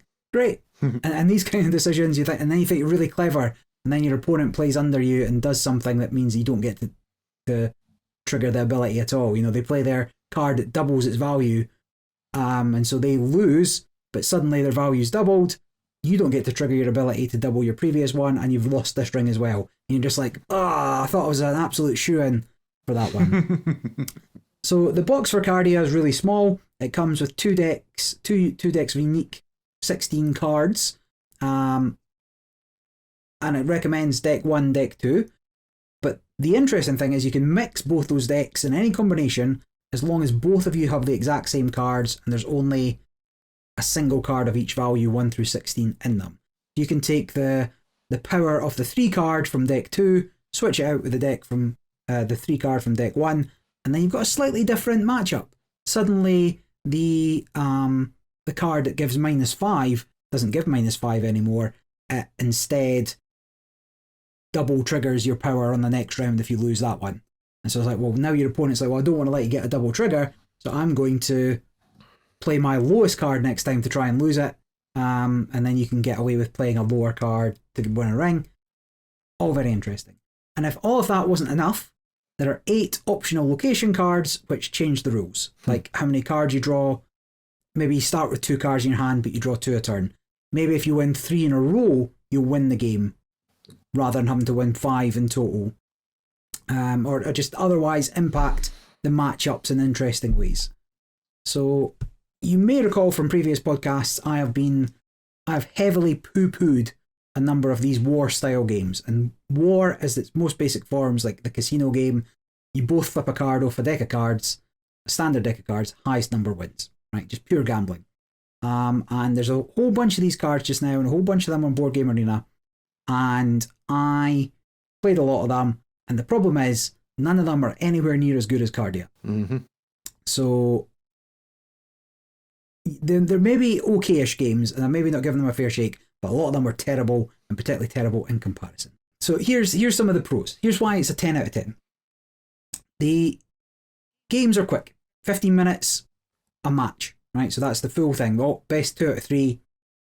Once you know what you're doing, really quick to get played. This depends how much time you want to spend absolutely agonizing over the mistakes you've made and your regrets. It can get longer. Doesn't include time for crying in between rounds, but it's like, if only I played this, I would have. Oh my God, I didn't see that coming. All the way I was right there and I blew it.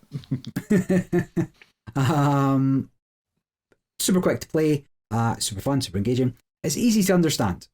You're putting a card down. If you win, you get the point, and if you lose, you get the power.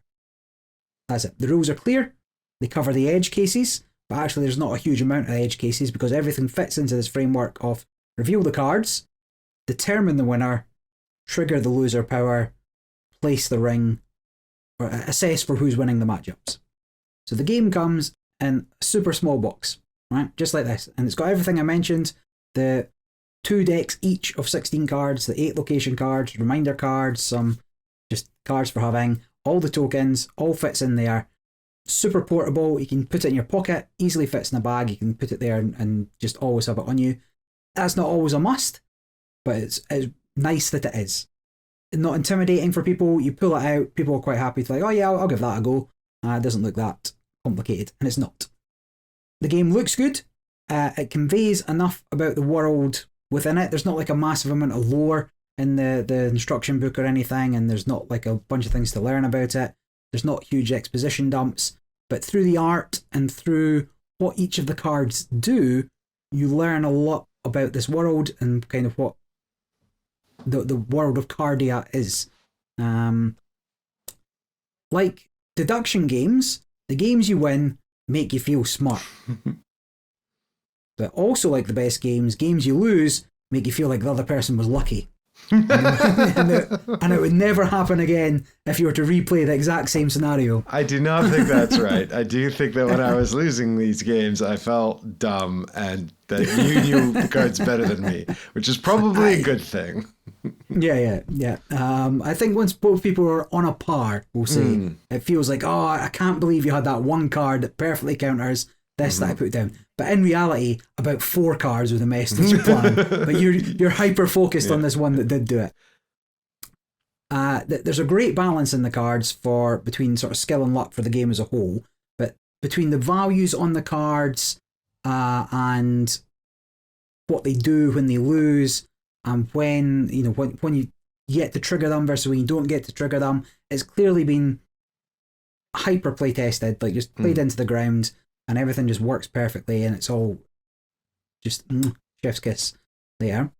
Within that little box, you've got a huge variety of games, right? Not just the 2 wholly different decks, the ability to mix and match them if there's a particular power you don't like, or you think, oh, actually, that's not impactful enough, let's change it out for this other one.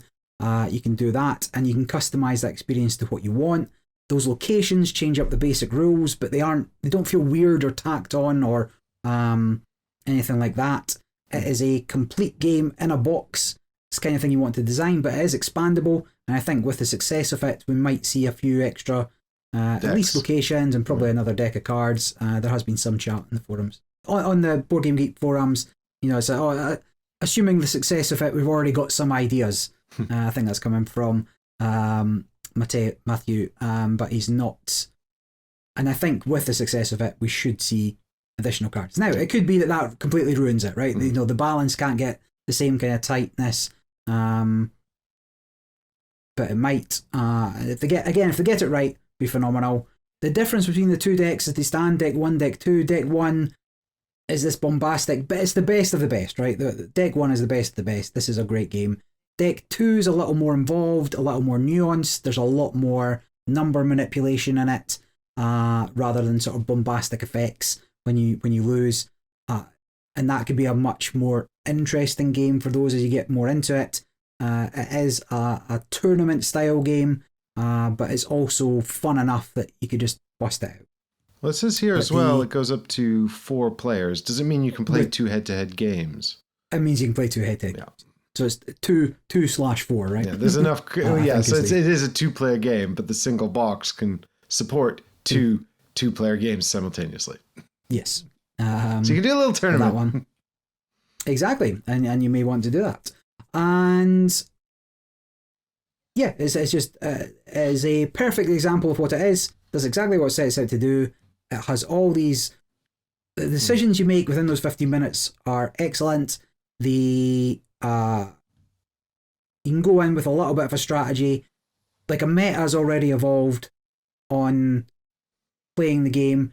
There's a card that makes your opponent discard 2 from their deck, and you can win if you deck out your opponent. And if somebody plays that to begin with, either they get to trigger it or they win off it. So I always try and play under that 5, but the cards that are under 5 aren't that good. So like, do I start with that? Do I play my 5 and hope they've gone big? Or if you've got nothing, knowing that they're going to play their 5, well, actually, what's the lowest value card I can get away with playing that's still going to win and keep me more powerful cards later? So this all kind of evolves. Now, there is one big negative about the game, and it is that tiny little box does not fit sleeved cards. And you're going to be playing this a ton. And mine does. It's sleeved in here. But are they side by side? Let's have a look. I can't remember. Let's have a look. Yeah, it's mine's is sleeved and in the box as well, but it's not. It's not ideal. It is not comfortable. The box is not suitable for sleeve cards. No, it's. You can get yours out as well. Yeah, it's perfectly fine. I got the Mayday, the right size Mayday premium sleeves. So if you want, all right, well, that's want the ones to go around for the box, that's the ones you want. Well, there we go. In that case, there's no negatives, and it's a perfect game. Yeah, that's the kind of hard-hitting scientific research you're going to get here on the channel. Yeah. I sleeve mines in Sleeve Kings, which are probably a little bit too wide for it. There you go. Yeah, I could see them doing like more just sort of like standalone games. So like, Duel for Cardia 2, it's just 2 more decks and you can play it and just do it like this again. Again, mix and match. I think, for me, like this is sort of playing in the same space as like Mind Bug, it gives you that sort of sense of playing a very competitive game, but it doesn't require any homework. It doesn't require any knowledge or setup. I think this is actually feels marginally more competitive than Mind Bug. Mind Bug is very silly. But yeah, I really like it. It's the same sort of length, and it's also incredibly affordable. So it's really I think the only people this isn't for are people that fundamentally don't like head-to-head competitive games. Yeah, like there's certainly people that won't like it, but yeah, because but you won't like anything along those lines. Yeah, exactly. It's just not the, but what I mean is like, I can see competitive card game people getting into this. I can see, people who really like head-to-head competitive games getting into this. People who like sort of gambling, a bit of, feeling like, the excitement of flipping the cards over and what's happened, all of that. And there's enough crunch to just get your teeth into. So I think, it's just a really solid offering at an incredibly cheap price. I think there's a lot of games in this ilk, and as I mentioned, none of them are as good. Yeah. Well, it's hard to like fundamentally say where does that magic come from. It comes from the card powers. It comes from the card powers and the nuance and the way they work together. And this nailed the cards. Like it just nailed the powers. Yeah. I'm looking forward to Compile 2. I'm playing more of that. It's not quite the same game, but 2-player head-to-head competitive card game. The system's different, right? It's not war per se, but you've got that tug of war on it, and so it's not like there's no other games that exist in this genre. Is that Compile 2? Yep, there it is. Oh, nice. I've got it. I'm good. I like Compile as well. I'll give that a play. We'll talk about that. I've pre-ordered mine, so I don't know. So the point is, it does exist. It has been made, so you can. Compile 2 is coming. We all got a little worried, but it's here now. And they went under. Yep. Fantastic. And so yes, these kind of games are the kind of games I enjoy. When it's like mediocre, I'd still, that was fine. But now I'm a little harsher on it because Cardia is like, well, why would I play this over Cardia? Duel for Cardia. There you go. Well, isn't it nice when we actually like games? Put out more good games, but I was surprised to see. We were obviously not the only ones that figured this out because Asmodee figured it out. They were like, actually, this one's really good, and it's interesting as well because like it's Forge Next, who I've not heard of, and Handsome Gluck. So I don't know why Asmodee had this everywhere because as far as I'm aware, Handsome Gluck is not a subsidiary of Asmodee, but. Maybe they were just using Asmodee's booth space or something. I don't know. But it just big banners in Hall 7 and tons of tables playing Duel for Cardia. So I'm going to talk about a game that somehow has become number 2 on the hotness. I don't know if this was overlooked. It didn't seem particularly hard to get, but then it did sell out, I think, by midday Friday at the convention. This is called Tax the Rich. It is designed by Christian Edmundsen Østby and Kjetil Svensson, who we will know as the Saltfjord people. Or Santa Maria people. And it is published by, the art is by Serena Shiani and is published by Elion by Dr. O. It's a 3 to 6 player game. It takes 20 to 30 minutes to play. Maybe a bit longer. This really depends on how familiar you are with both trick-taking and bridge. The weight is currently a big, big question mark. So the reviews on this one are really polarized. It's currently sitting at a 6.7. I will tell you about it. It's a trick-taking game. So it does have a theme. The theme is that all the numbers in your hand, numbered 1 to 12, are classes. So number 1 is the poor, and 12 is the president. And I think 10 or 11 is, 11 is billionaire and 10 is influencer, which seems very strange. That 10 is an influencer, but there you go. Well, maybe it's only strange because I've been doing influencing for decades or almost a decade, and I'm not rich. But so the theme is, there, and actually manifests in a couple of the rules wrinkles in an interesting way that I'll get to later on. But for now, it's at its core, it's the trick taking you recognize in that, you must follow suit. There are 4 suits. You must follow suit. And the suits have been rethemed into red, blue, green, and yellow. But also they have icons which look like money. They don't call it that. They just call it red, green, blue, yellow. But they have icons, and we decided it was Bitcoin, money, riches, and diamonds. Bitcoin for the yellow one. Anyway, it's high number wins. You must follow suit. You can trump with the trump suit, but only if you have a void in the active suit, the leading suit. You can, and that means you're out of cards. I think that's it. Capture highest card wins, capture the trick, leader keeps playing. So pretty standard trick taking stuff. Now, there are a number of wrinkles within the trick taking itself that I'll get into that are interesting. But it also uses the bridge mechanism of betting. Now, in an odd numbered game, it just kind of incorporates this into normal trick taking. So we were playing 3 players, which is the lowest count, and what you will do is at the start, there's going to be a bidding round. So you'll look at your hand, and then it's got a series of columns, and it's got 4 columns, 1 for each suit, and the numbers within the columns. So you might say, for example, I'm going to bet 2 red. And what you're saying is that if red is the trump suit, I will win 2 tricks. I will win at least 2 tricks. Mm-hmm. And then the next person has to raise and or move to the right. So there's a sort of hierarchy of suits. So if you move to the right, you'll be saying, I'm going to win 2 in blue, which happen to be next to red. I'm going to win 2 in blue. And so that's a raise. And you can keep going back and forth until maybe you say something like, I'm going to win 7 in yellow, because it goes up the numbers and up the trumps. And you can circle back around. So if blue is the highest trump, then you could go back to green or back to red and say, well, I can win 4, Mm-hmm. But you can't jump up a whole row as well. It's got to be sort of incremental. So players have a chance to sort of incrementally increase it. So there's some restrictions around the betting, but functionally it's going to end with one player saying, I'm going to win 7 in yellow, and everyone else going, well, we can't beat that. Yeah. Or we don't want to go higher. And then the person to the left of the winner, who's called the contract holder, that's a bridge thing, not a tax the rich thing. But the person to the left of that player will start playing. Mm-hmm. And start as the leader. And then that's it. So and then you have to fulfill your contract. And each time it's worth a certain number of points. So the game is 3 rounds. And so you'll play 3 hands, and whoever has won the most points after the 3 hands will win. And the points are equal to the number of tricks you won plus whether or not you fulfilled your contract. And that points value for fulfilling the contract escalates each round.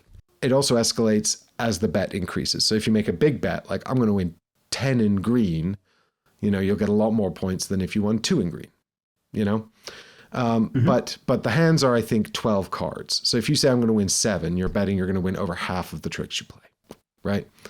So the points, if you fulfill your contract, you get those points in addition to the number of tricks you won. If you do not fulfill the contract, everybody else gets those points. So others are somewhat incentivized to not let you win tricks because they're both going to get points. But there's also sort of a metagame here where if there's a player who is a close second, then they need to they want like the loser to get the contract. They don't want the loser to get the contract. They want to be like on the same team side as the loser, because what they can't have is both of the points going to you and them unless they beat you on tricks. So there's sort of a meta game going on there, which is quite interesting. But once that's locked in, then you're just playing the trick taking game. And that's where the sort of the little wrinkles start to come in. There are 3 primary little wrinkles. One is that the 12, which is the highest value, is the president, but he's incompetent. It's called the incompetent leader, and he cannot lead tricks. So you can only use it to take tricks out from under people. That's fun. It's a nice idea. There is the revolution. If your hand is now only numbers 1 to 3, or within numbers 3 or less, then you can call a revolution, and immediately all the numerical values are inverted. So now the 1's the best card, and the 12's the least good. And 12 also still can't lead tricks, so it's even more rubbish. Yeah. So that's fun. There's also the Feminist Revolution. Some of the cards have the feminist icon on it. And so if your hand is nothing but cards with feminist icons, they can lead a revolution. Now all the feminist cards are +10. But it's worth noting that, all the feminine cards are +10, because all the cards show characters, and there's a list of feminine characters. It says this in the rulebook. It's really funny. You need to have a hand of nothing but feminist icons to call the Feminist Revolution, but all the cards that appear feminine will benefit from the +10 bonus, because all women benefit from the Feminist Revolution, even though some of them cannot start it or are unwilling to start it. So there's a bit of social commentary going on in the game for sure, despite the fact that it's functionally just a trick-taking game. But so those are the sort of the wrinkles. You call the Feminist Revolution or the Revolution or whatever, and then, sort of subvert things later on. You have to be sort of aware that can happen. So we played 3 rounds of the 3-player game. I had a wonderful time. I really, really enjoyed it. It was a great trick-taking game if you like trick-taking games. I liked all the little wrinkles that were making it interesting. There is a big difference between odd and even player counts, because in the even player counts, it becomes more bridge-like in that you will now have teams. And that sounds really interesting. And the way that's going to work is after you've set up your contract, so you've said, I can do 7 in yellow. Then you call out a card that you think is going to help you do that. You'll probably call out 12 yellow if you don't have it in hand, or 11 yellow if you do. But you'll call out a card that you want to be on your team, and whichever other player at the table has that in their hand, they go, that's me, and then they're on your team. And now you've got 2v2, and so it's more like bridge. And that player could be in any position, right? Not like bridge where you're opposite. Exactly, not like bridge where you're opposites. It could be anywhere.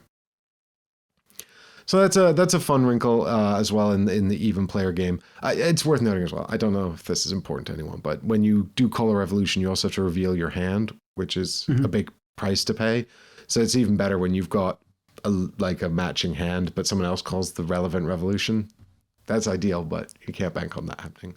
No. But if you've been card counting, maybe you suspect it might. But yeah, it doesn't take that long to play, and it's just, I like the bidding part, and I like the revolutions part, just adding a wrinkle, and it's just quick, and it's a nice production. The art's really good. So Serena Ciani seems to have done work on 20 strong expansions for Chip Theory Games, and then Tax the Rich. So she's an illustrator and character designer who likes to draw fantasy characters and do storytelling. She's a freelance artist. So anyway, the art's great on all the cards. The caricatures are really characterful and funny. Obviously there is quite a pointed political element to the theme of this game. So, I guess that's something to be conscientious of if you're going to bring it to family game night and you don't want to have awkward conversations with drunk uncle or something. But, it's a fun trick-taking game. I don't play that many of them, so I can't say that this is the one or this is any better than any others. But I've played enough to know that I like this one and it's good. And I think if anything I've described makes you think that's interesting or unusual, I haven't tried that before, I'd be interested in checking it out. Then it's definitely worth looking into. And I can see why it's jumped up the hotness post Essen. Yep. The optional advanced rules of the rule cards, did you play with many of them? No, we didn't actually play with any of them, but we did look at them, and there's a whole set of white cards that are just really sort of upending things and adding additional rules to really add wrinkles to the game. I think there's a lot of replayability in there. I think those would be really fun to explore once you're across the game more. Mm-hmm. Well, I enjoy trick-taking games, and I enjoy trick-taking games we got to try and bid up front what you're going to win, cat in a box. It's good. And then I actually just started playing the crew. Mission Deep Sea. So I started playing that, and obviously that's cooperative, which is different, but the mechanism, the mechanic of trick-taking is just fun. And so many games have a wrinkle on it, have these additional layers of rules that just make, okay, this is the same thing I've done 1,000 times, but it's still interesting and it's still fun, and I like when it's different. This sounds good. I see the reviews were heavily review bombed as ones from the theme. which is somewhat being counterbalanced by the 10s that people are giving it to the other side. But it maybe explains a little bit the 6.7 rating, despite shooting up the top of the hotness as well. Not that being at the top of the hotness is always a good thing. No. Well, we've seen games jump up the hotness because they are mired in controversy, right? It just measures page hits, really, I think. Right, so I've got one more for you. This is the one I've been saving for the end because I guess it's technically the biggest. Altay, the Seafarers expansion. Now, Altay was a last year Essen release, and I talked about it on episode 14, where I'd played it and I reviewed it. And this is a game, so Altay is designed by Paolo Mori and Ollie Steinis, who are well-known designers, and the art is by Paolina Hanuniemi. The publisher is Ares Games. It's a 2 to 4 player. It says 45 to 90 minutes. That's about right. I reckon 90 minutes-ish, I think. You have to be playing 2 players or really across it to get it less than that, to get it to 45, but the weight is 2.22. For reference, Catan is a 2.29 and Forest Shuffle is a 2.2. So this is a weight somewhere around those games, and that makes sense. It's an area-controlled deck builder. And what you're functionally doing in this game is you are, in Altay, Dawn of Civilization, your fantasy races spreading across the fantasy land until your races butt up against the other races, and then you sort of have mild skirmishes to try and kill a couple houses and take over some more land. At the end of the game, you're going to get points for the cards in your deck, plus the number of territories you control, plus the number of houses you have on the land. And the game end is triggered when somebody runs out of houses to build. And you have about 20, I think. Or 15. No, it's 15. You have 15. And there are also tech trees that you can work your way up. So you've got different levels, and the third level tech, which you need to build the 1s and 2s to get to, are endgame scoring. So you probably want to build your way up there, but if someone's rushing by doing a lot of fighting and tearing down a lot of houses, then maybe you don't have time for that. And, I think that our sort of takeaway of Altay Dawn of Civilization was that, because I only ever played it 4 player, it kept getting 4 players, and it felt like it wanted that. People were saying at 3 players, the board space was a little wonky because everyone starts in a corner. And that means in the 3-player game, one corner is just open and the 2 players can just freely expand into it with 1 player being blocked out. Now, you could probably get around that a little bit by making the locked-in player the red player, who starts with this sort of aggressive cards and is more focused on aggression. So then it's kind of harder to ignore them and expand away from them because, functionally adding, you can have as many houses as you want in a territory, and that makes it more defensive, but it also means you have less houses for occupying territories, which are additional points. So that's the trade-off. So the people were saying that about the 3-player. I don't think that happens in the 2-player game, but I feel like also maybe the 2-player game is not sort of fully realizing the potential of the game. And then it doesn't have a solo mode. So I guess it's like a 4-player only game, which is kind of odd. Now, some of this was mitigated by putting out the Seafarers promo pack. And this caused a bit of controversy because people were like, this is absolutely necessary to play the 3-player game. And the Seafarers promo pack was sort of designed as a teaser for the expansion, because it introduced this concept of sailing, where you could sail across the water sections to these islands. So in the core game, you've got these 2 big lakes with an island in the middle, and you can never get to that island. It's just not used unless you have the Seafarers promo pack and you can sail. And then you can sail to the island or even sail across the water to attack other players across the water, and that opens the map up more and deals with this 3-player issue a little better. But the promo pack was apparently hard to find. Now, Ares gave with the first print run, every single supplier a copy of the promo to distribute with the game. And so they made it very available. If a distributor bought 60 copies, they'd get 60 promo packs to attach to each game. So you should have been able to get one from your shop, your local game store. If they did not supply it, they either didn't know to order it, or worse, they kept it and sold it individually. So I think Ares did a really good job. Actually, there's a really good response on the forums from someone who missed out on the Seafarers expansion, and Roberto's there explaining how you can get it. And, this person goes back to their local game store and asks for it, and then they got it, And the Seafarers promo pack was a nice addition. We played with it every time we played, because our big complaint about the original game was that there weren't enough strategic horizons. It kind of felt like, it's the Dominion open card market. So everything's available from the start. You can go into any card pool, but they kind of all, the bottom tier are all just resource boosters. And then the middle tier are, like some economy boosters and some military cards, but you kind of just dabble in a bit of everything because the military cards are also defensive. So it's not like you can just, turtle or play very aggressively. Every card that lets you be defensive also lets you attack.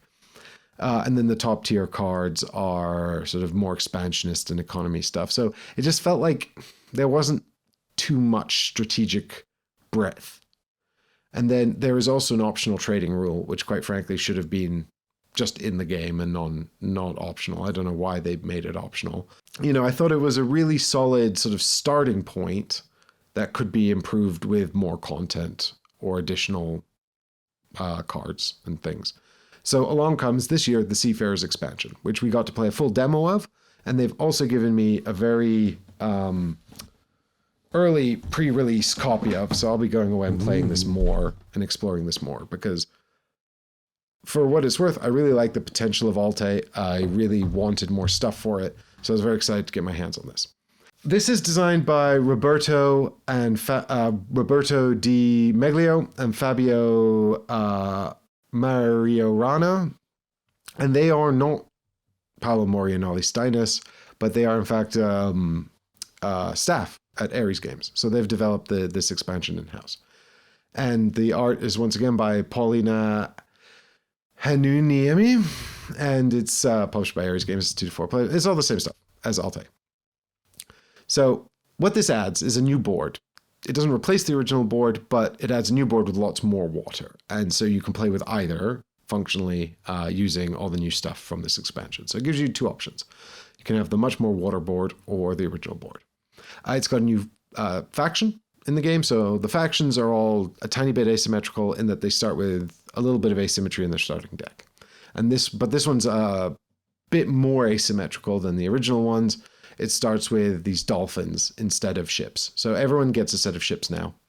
But this one which is a sort of formalization of the seafaring promo card. So you won't need that anymore if you get this expansion, because that card gave you access to the sail action and then explained on its reference card what the sail action is.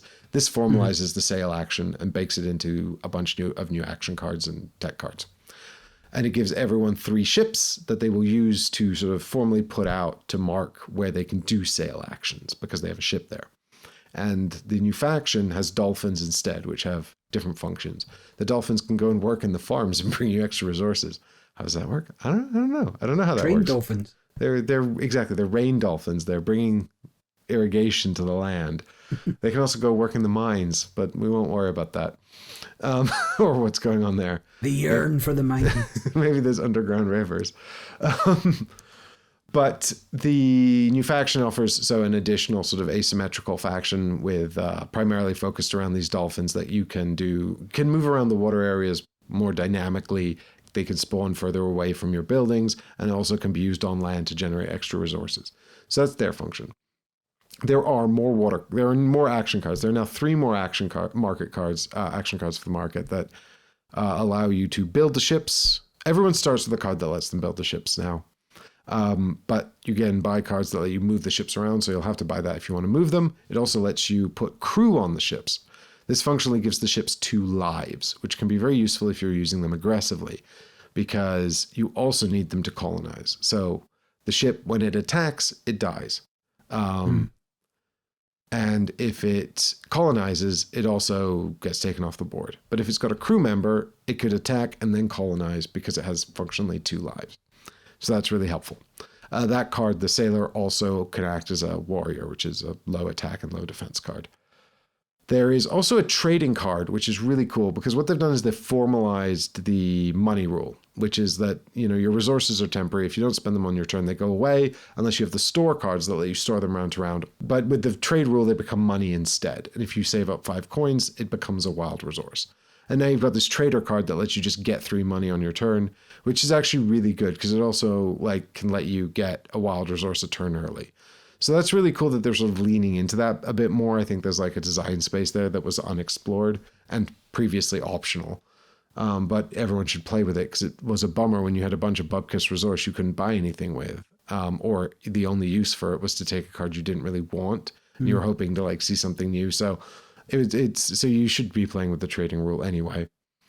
So that's cool to see some more options there. It's got more tech cards that like, let you sail more. You can discard a card from your hand to sail. So that's really versatile. So there's some more tech cards that deal with the seafaring stuff as well. I think a lot of this feels like it probably should have been an Altay at the beginning.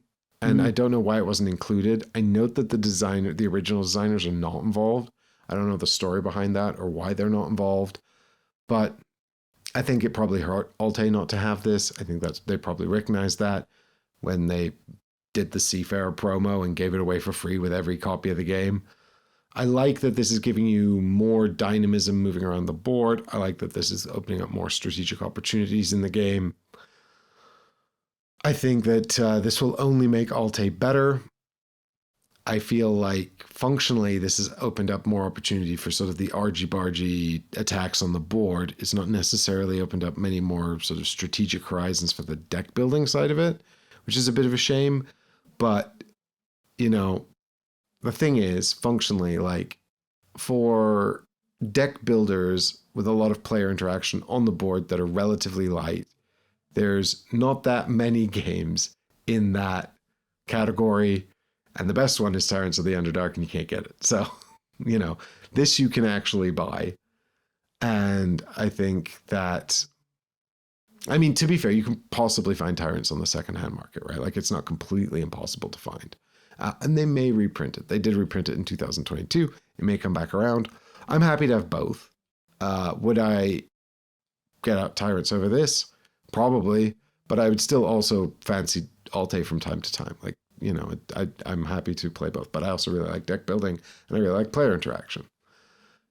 I think the one of the big differences for me, and this is a subtle difference for most people probably, but for me, the open market versus the rotating market is a big difference. And I like the open market generally better.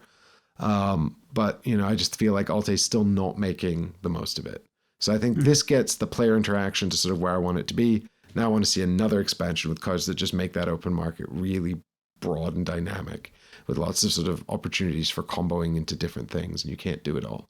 That's what I want to see from a third Altay expansion. But for what it's worth, I really like what I've seen so far. I'm going to play this a bunch more and feedback on overall, do I think it's worth you picking up Altay or both of these and spending your time with them. But I'm excited to play more of this. Very cool.